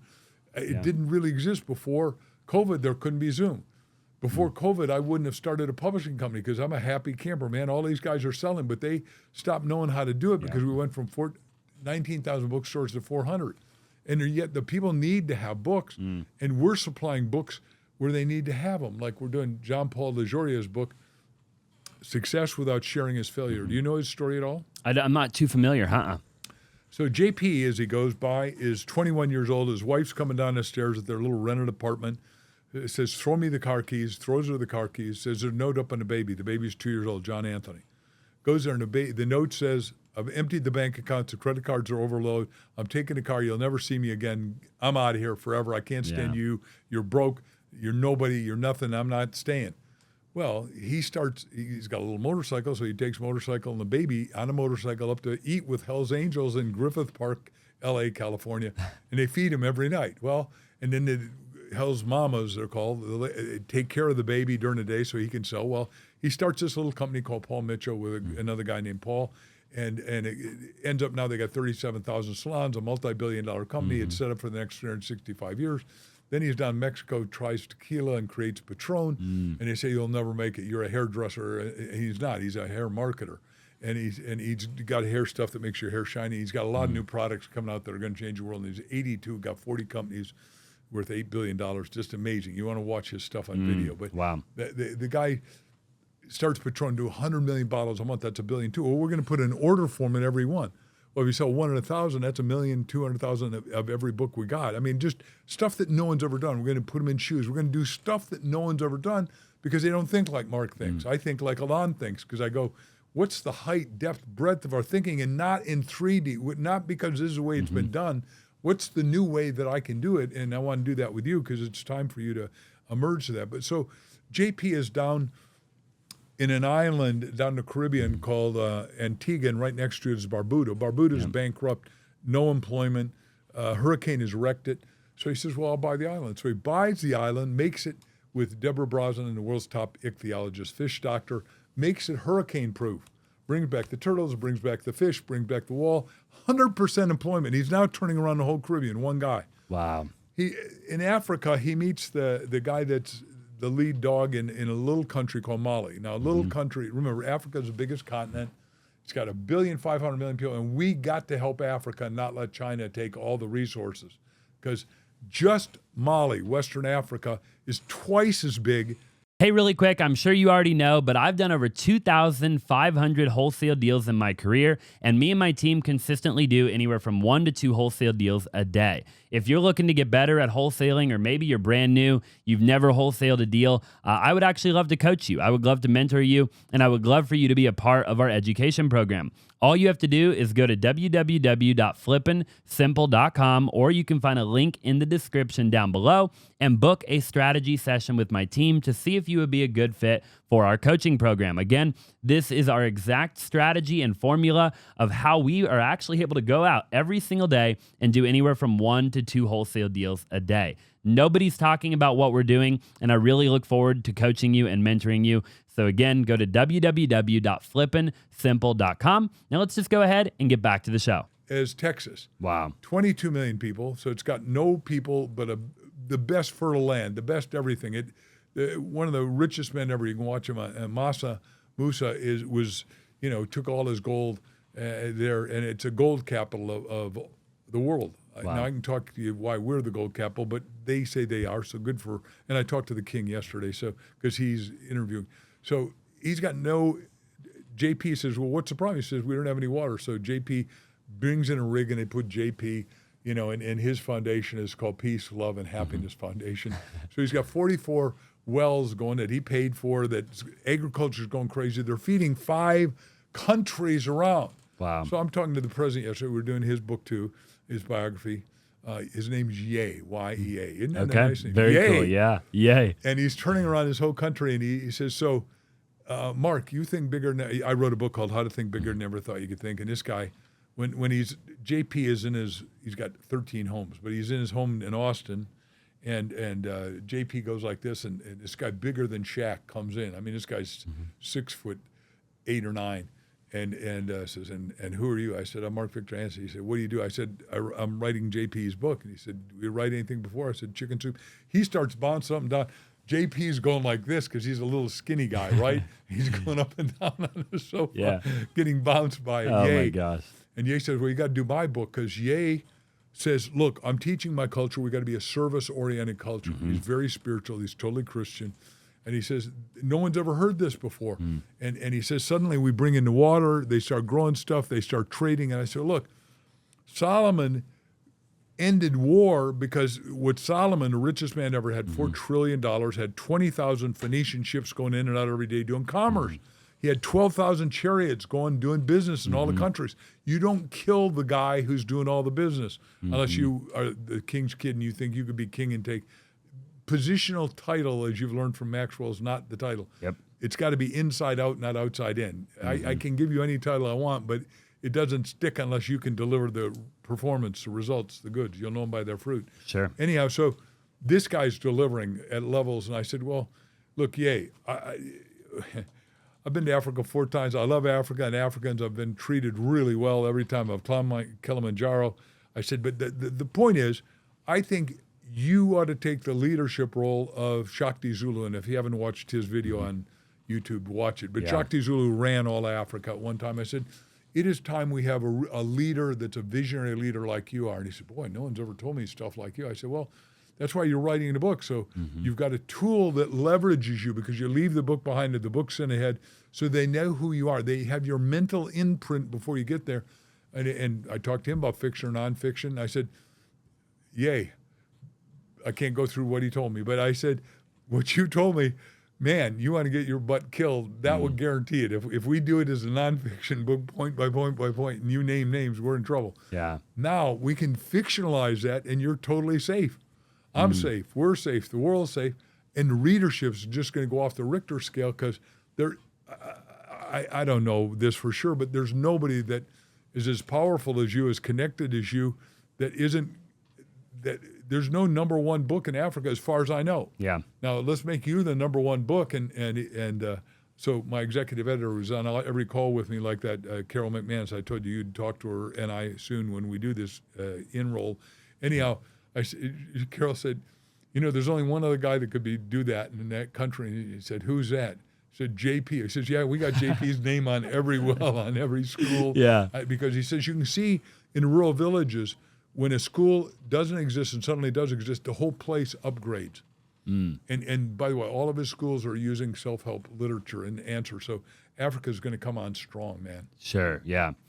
How do you manage so much? For people watching, and for me, right? I run 7 or 8 companies, a couple hundred people. Tony Robbins, I think he owns he has 6,000 employees, 7,000 employees. Yeah, what's he at now? Doing $5 billion of business. 120 companies or something like that, right? Some outrageous number. How do you delegate? How do you build teams of that magnitude, of that scale? How do you manage? How do these high performers, you yourself included, how do people manage so many projects at one time? Well, my job now is chief visionary officer predominantly.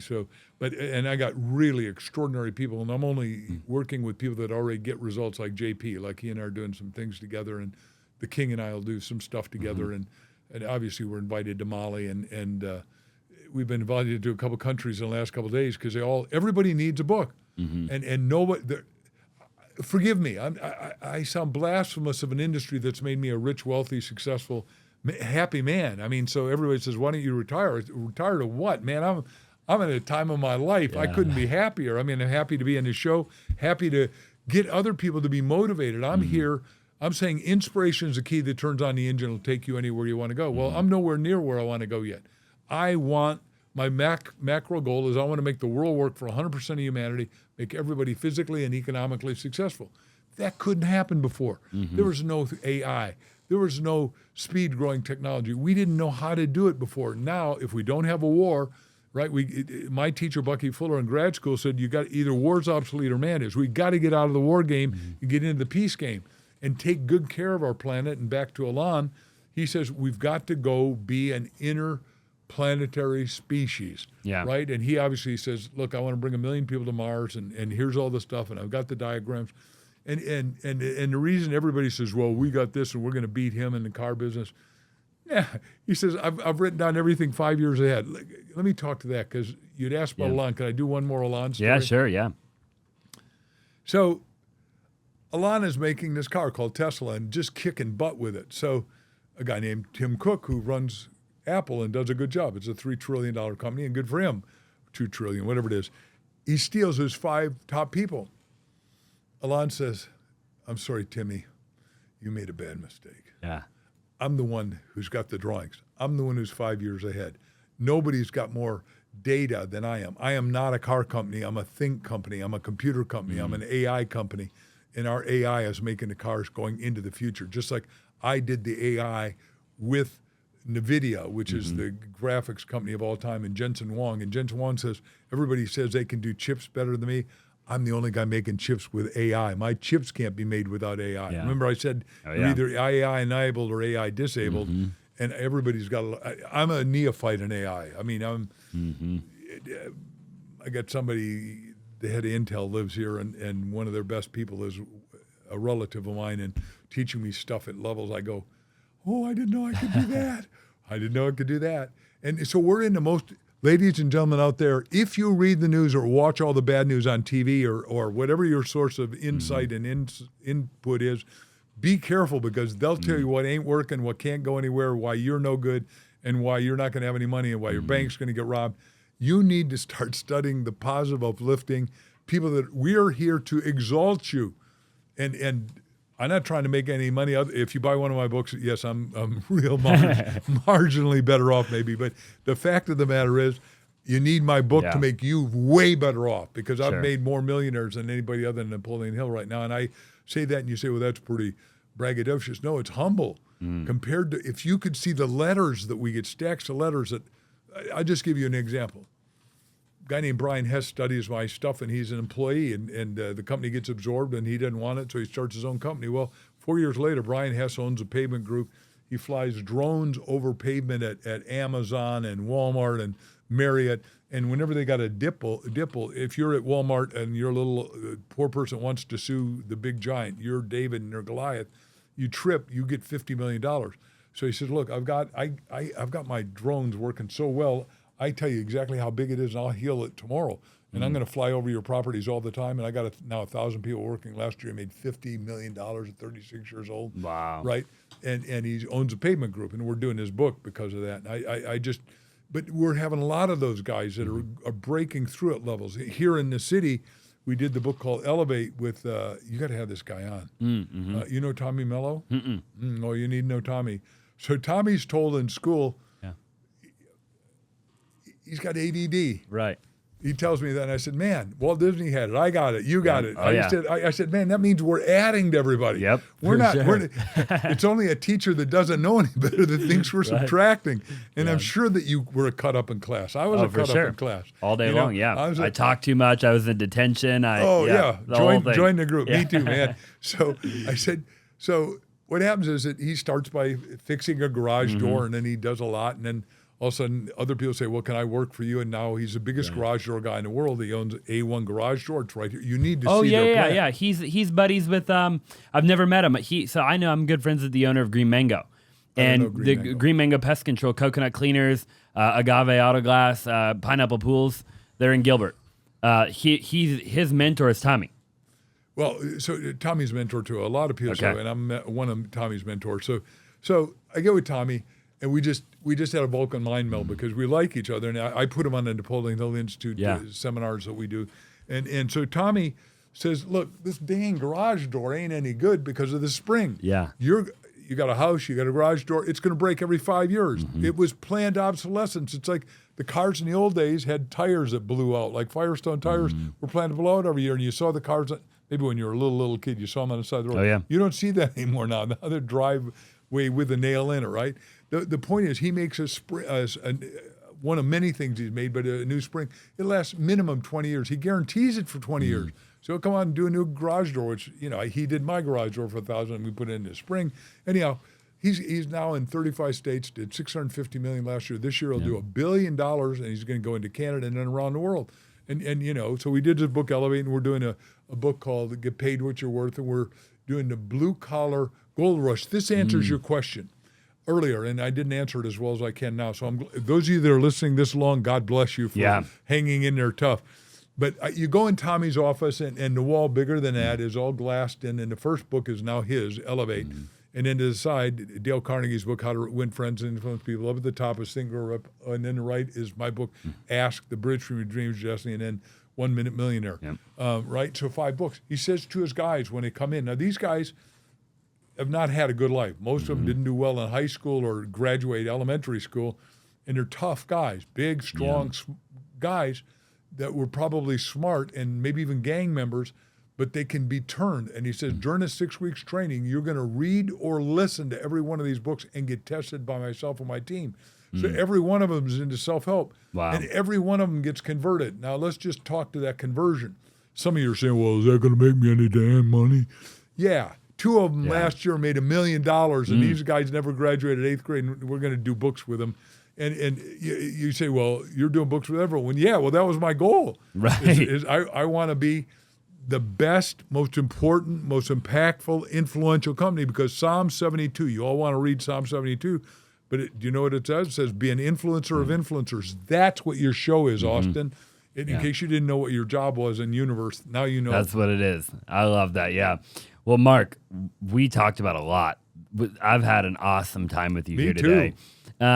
If you could kind of summarize everything up here, and I could keep going for 2 more hours. We're going to get you and your wife back on the show. We're ready. Because we got the new podcast coming on the way, and then I want to meet Tommy, and I want to write the book with you. I'm going to give you a lot of people like Tommy we're going to do a bunch of stuff. Brian Hess and all that. I want to all do these the book. guys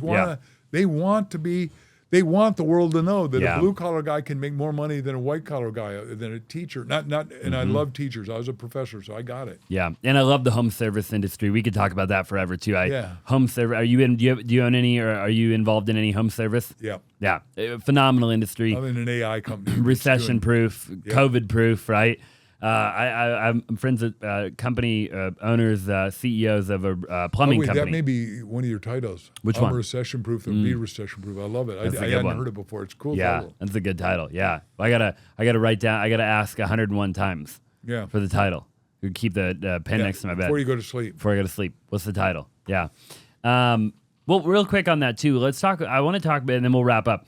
Spirituality, right? If you wouldn't mind talking about that a little bit, how important do you think that is? I think, should everybody's got to believe in something, right? I mean, in order to be fulfilled in life, don't you have to, like, you see people out there, they say they don't believe in anything. It's like, well, you have to believe. Would you believe that everybody has to believe in something? Okay. You're in a win-lose game, from my point of view only. I mean, you're allowed to believe anything you want, but it's done on you according to belief. So if you're into existentialism, that means there's nothing after this. What you're going to find is nothing. You're going to go to what the Catholics would call purgatory. You're going to get in a quagmire of asphalt and never get to move out of it. I mean, the best movie was done by Robin Williams right before he died and killed himself on just that, called What Dreams May Come. And it shows it as clear as anyone could write it like he did. I mean, the guy was a dang genius. I mean, if there are people that don't like Robin for some reason, I don't know him. But he's best. He's genius. Anyhow, so you're either Godful or godless. Now, if the universe was created, and I say it was created by an a priori intelligence. A priori means before reason, because everyone says, well, show me God. All you got to do is look around, everything, right? Einstein said either everything's a miracle or nothing's a miracle. So I think everything's a miracle. I wrote a book called The Miracles in You, and that was the first line I put in the book. But the point is, God created this thing 15 billion years ago. And universe is so big, our own galaxy has 100 million planets like Earth. Now, right, we can talk about anything, but look at how perfect just our little Earth is. It's got the right temperature for you and I to live. And if it doesn't have the right temperature, you can wear clothes up. If you're an Eskimo, or you can be, by the equator, you can handle the high 100 heat because the body's adaptable. So you can go from warm to cold, everything. Photosynthesis always knows to grow up. We have exactly the right amount of gravity. When you wake up, you don't fall out of bed. Your foot goes down, right? Now, we got to teach little kids not to roll out of bed and get it a subconscious thing. So I no longer fall out of bed at my age. Yeah, for sure. The point is, he gave you the power to think and the volitional power to think. So God created all, and that means everything, everything in you. And God created even the people that don't believe in him because he gave you free will to be an agnostic or an atheist. Now, the trouble with atheism is just mathematically it doesn't work. And the guy you want to listen to is not me, but the guy that can really articulate this is a Cambridge guy, brilliant on TV and video and YouTube, is Dr. John Maxwell. But he said, look, nothing times nothing equals Nothing. Right. So you got to have something to get something. If you want to have a masterpiece, you got to have a master. There's no great artwork without great artists. And one of my partners is the world's greatest living surrealist, John Petrie. He owns the energy company and is a genius and with special ops, military, all that, right? But we got 147 devices that are going to change the world, every one of them, because they're that cool. And I'm also with Weiland. He wants to save the ocean, and we're working on that, and we dive literally around the world together. And when he comes down, I want you to put him on your show, and you will, I'm sure. But, you know, he makes $87 million a year painting wailing walls and stuff, and he wants to save the ocean and is married to it. But he's straight and he's just a phenomenal artist. But he will, all the people every master that I know of, now you say, well, all those guys at Harvard that are atheists. Well, we did a book with one of them, and I have a tough time. What do you believe in? Atheism is a belief system. Now, it's a belief system in nothing, so why would you want to believe in nothing? Because if you believe in something, then you can believe in something more and something greater and something wiser. Because Maslow's hierarchy looks like the top of self-actualization, which means self-movement, right? But the truth is, Abe said before he died, truth and beauty, but then he said, wait a second, there's got to be even higher than that. And I say, he didn't write this, I say the highest truth is wisdom. And if you're going to be wise, you want to be wise like God, because what Solomon said, God said, you can have anything, Solomon, what do you want? He said, give me wisdom. And I think each of us has to pray and meditate and cogitate and ruminate on becoming wiser each day in every way. And that answers your last question before this. How do you become high performance? You decide, I'm going to look at this with all the wisdom of God. And if you're looking at all the businesses with the wisdom of God, you'll know, more importantly, what to say no to and what to say yes to, and who to say no to and who to say yes to. Because your inner knower will be on red alert, and it'll start doing it. And by the way, then you got to have one other thing, and that is you got to have a dog that you love and that vibrates with you. And I'll just give the worst example. Crystal and I, been together forever, but we had a man that was going to work for us, and he had the best resume. It was all fake. We didn't know that. And we had a giant Great Dane as one of our dogs, and the Great Dane would come back and sit next to me like this and go and slobber on me. But he went up to this guy and pooped literally on the rug in front of him, and I thought, oh my God, what is that? And I said, we better check. And we started checking, because when you're hiring people, you got to write down complaints against that person, lawsuits against that person, all that stuff, because it shows up now on the internet. So we're at one level, the internet is the greatest thing ever. Anyhow, this guy had a bad rap sheet. Like, we said, whoa, man, we're glad that, because we were going to let him into our, internet activities, and thought, whoa, because his on paper he looked good, but in reality he was not honest.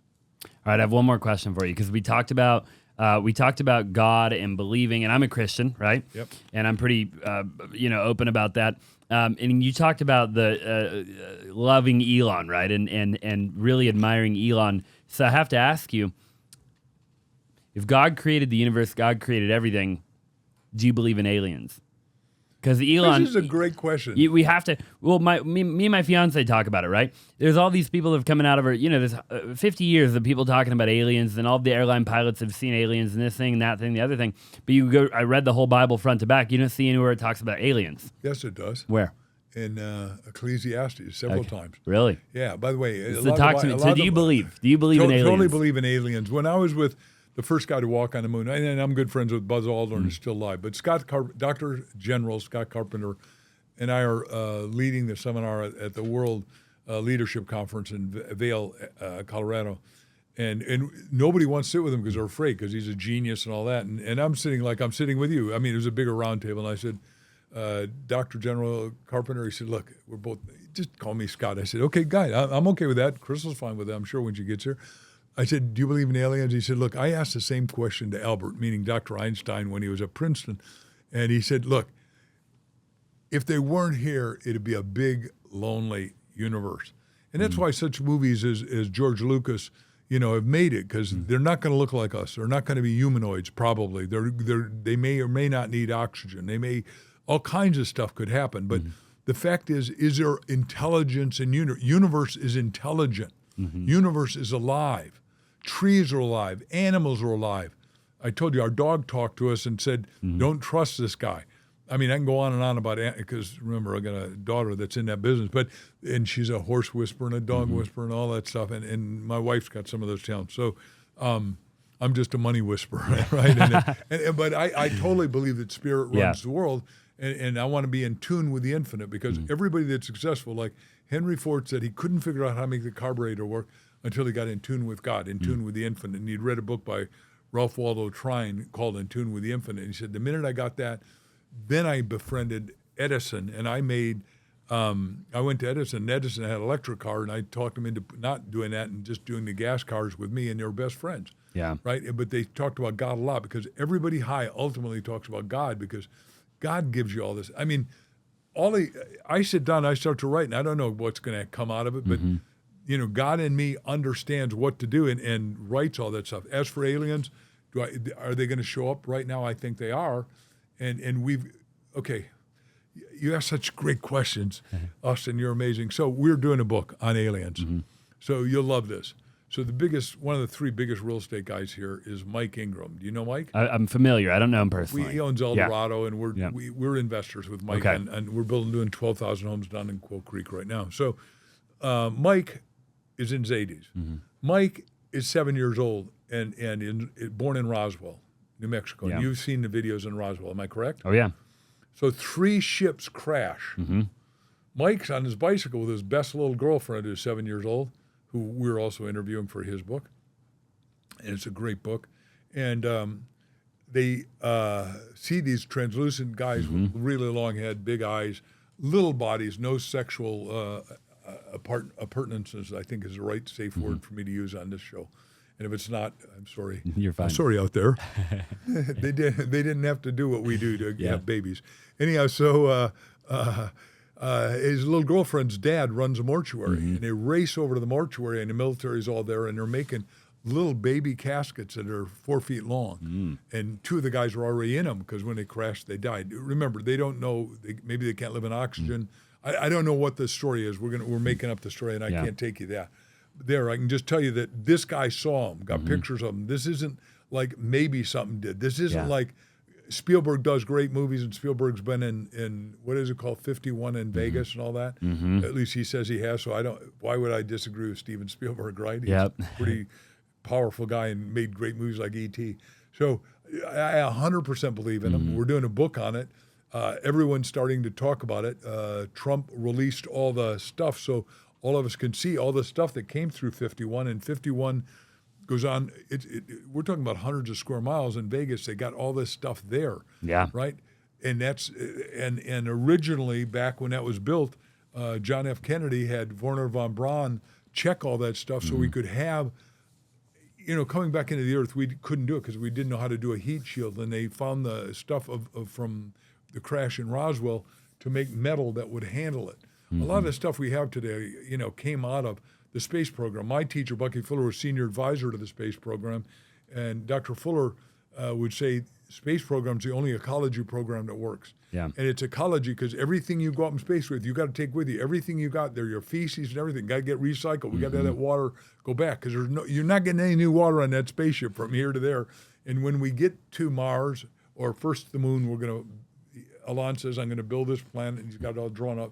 That you can see online. And he said, here's what we're going to do. And we're going to do one of Bucky's domes, right? It's, we're talking about a dome to hold 1 million people, and it's going to be perfectly air conditioned. Everything is going to be there. And evidently Mars, according to him, is a red planet, but it has, water like we got here. For those of you that don't know, we live in the desert. We're here in Scottsdale, Arizona, and we got 1,000 years of water. We got an aquifer that doesn't quit, and it's clean. It's underwater. It's just so... I was just at it this week out in what's called Harquahela, Buckeye, if you look on the map, the big word, right next to Goodyear, outside of Phoenix, toward the west, but right before you hit California again, and Blythe. Yeah. For some of you that are listening going, where in the heck is that, Mark? All right, one more question I have to ask, okay, and then we'll wrap up. I hope that was okay to do. That was all a phenomenal answer. I believe in aliens. I've read every article you can read about them, you know. Totally believe in them, right? There's too much proof for them not to exist, okay? So I completely believe it. We a little while ago, so going back really quick, and then we'll wrap up and we'll plug all your information. For anybody watching, this is just a phenomenal podcast, Mark. Thank you. You talked a little while ago about wanting peace and total peace, no war, to fix all these problems, right? But then you talked a little while after that about you can't have black without white, right? You can't have good without bad. If you don't know what bad is, you can't know. How could you know what good is? So then, how closely can all the things that you're working on fixing actually be fixed? Because if it's perfect, it can't be perfect by the very nature of the world that we live in and the planet that we're on, right? And nothing in theory can be perfect, because if something is perfect, then you wouldn't know the opposite of that. Correct me if I'm wrong. Like, there has to be a contrary to have anything. If every color was just one color, then there would be no colors.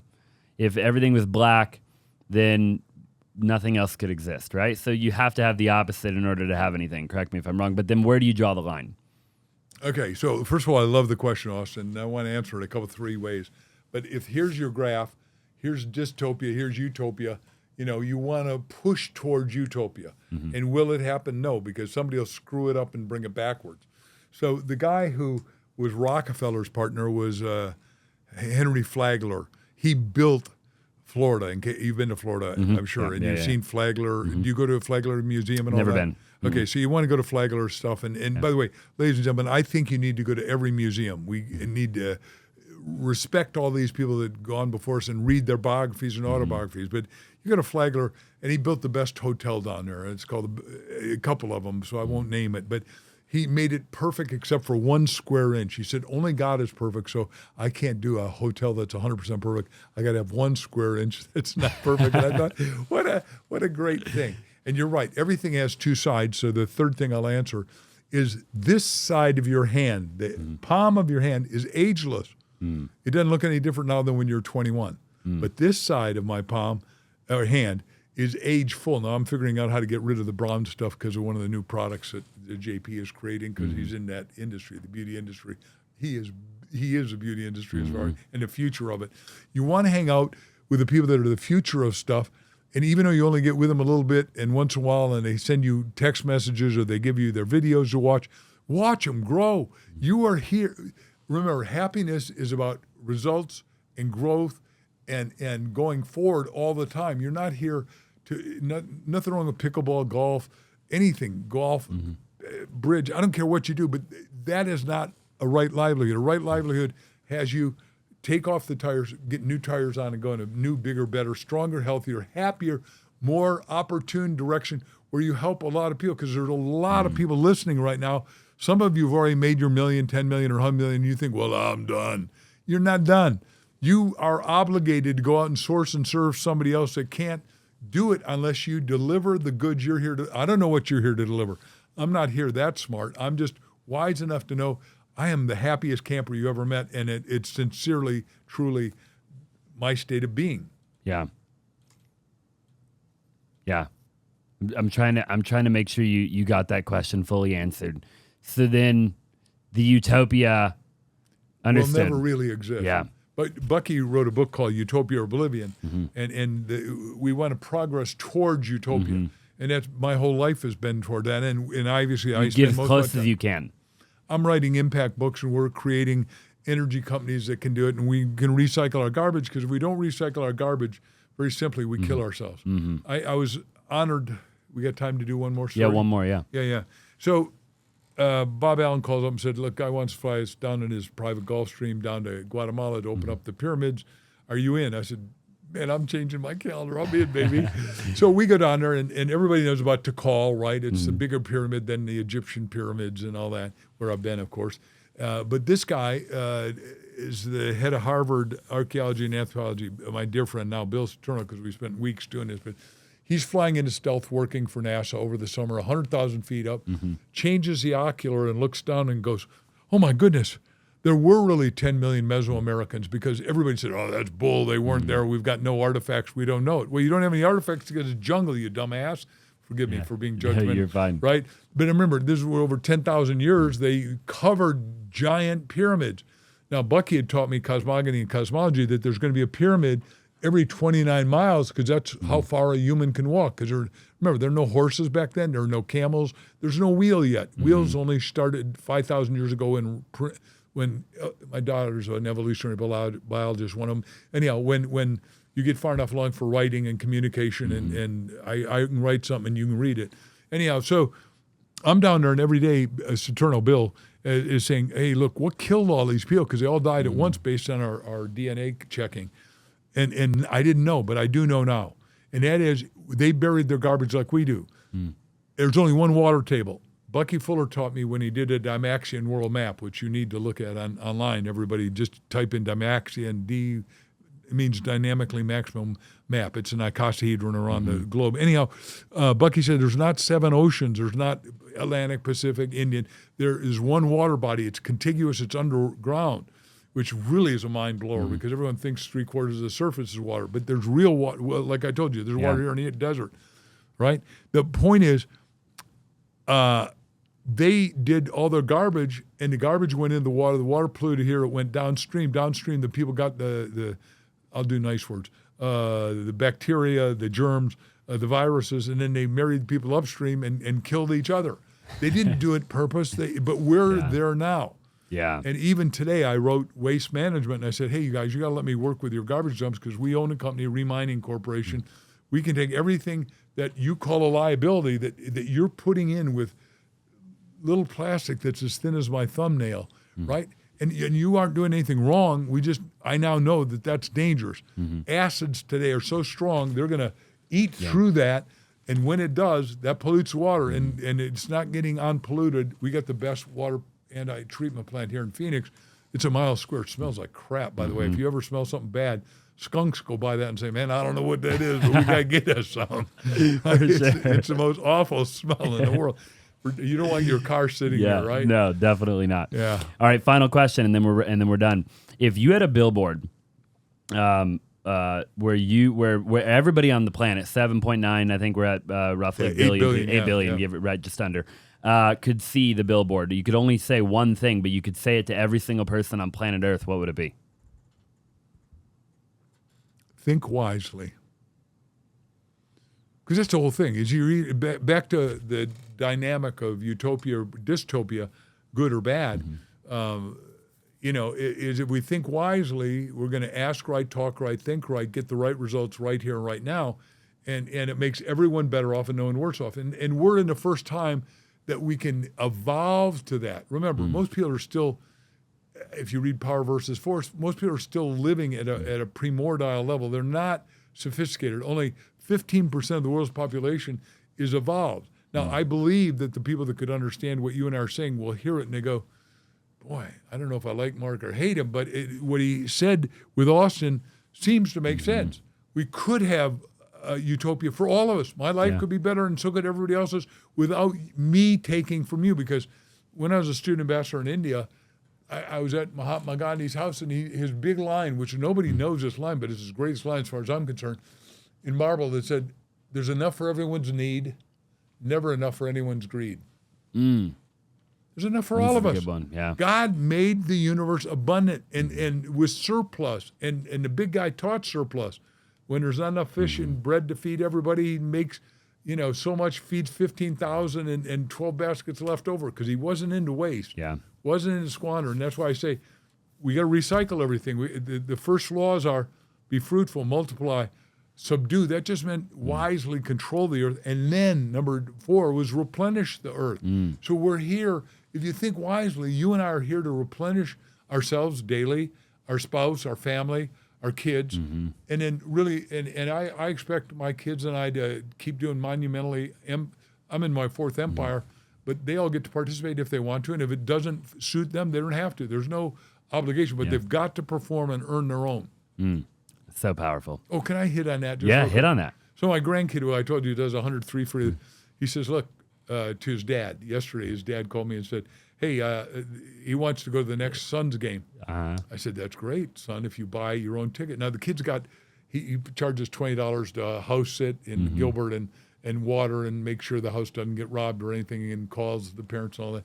But he's made $1,000. So his dad's got plenty of money. His dad or Grampy could buy the ticket. Like I've already bought tickets for the Harlem Globetrotters coming in. That'll be his birthday gift, which he doesn't know yet. And he's not going to listen to this, so I don't care.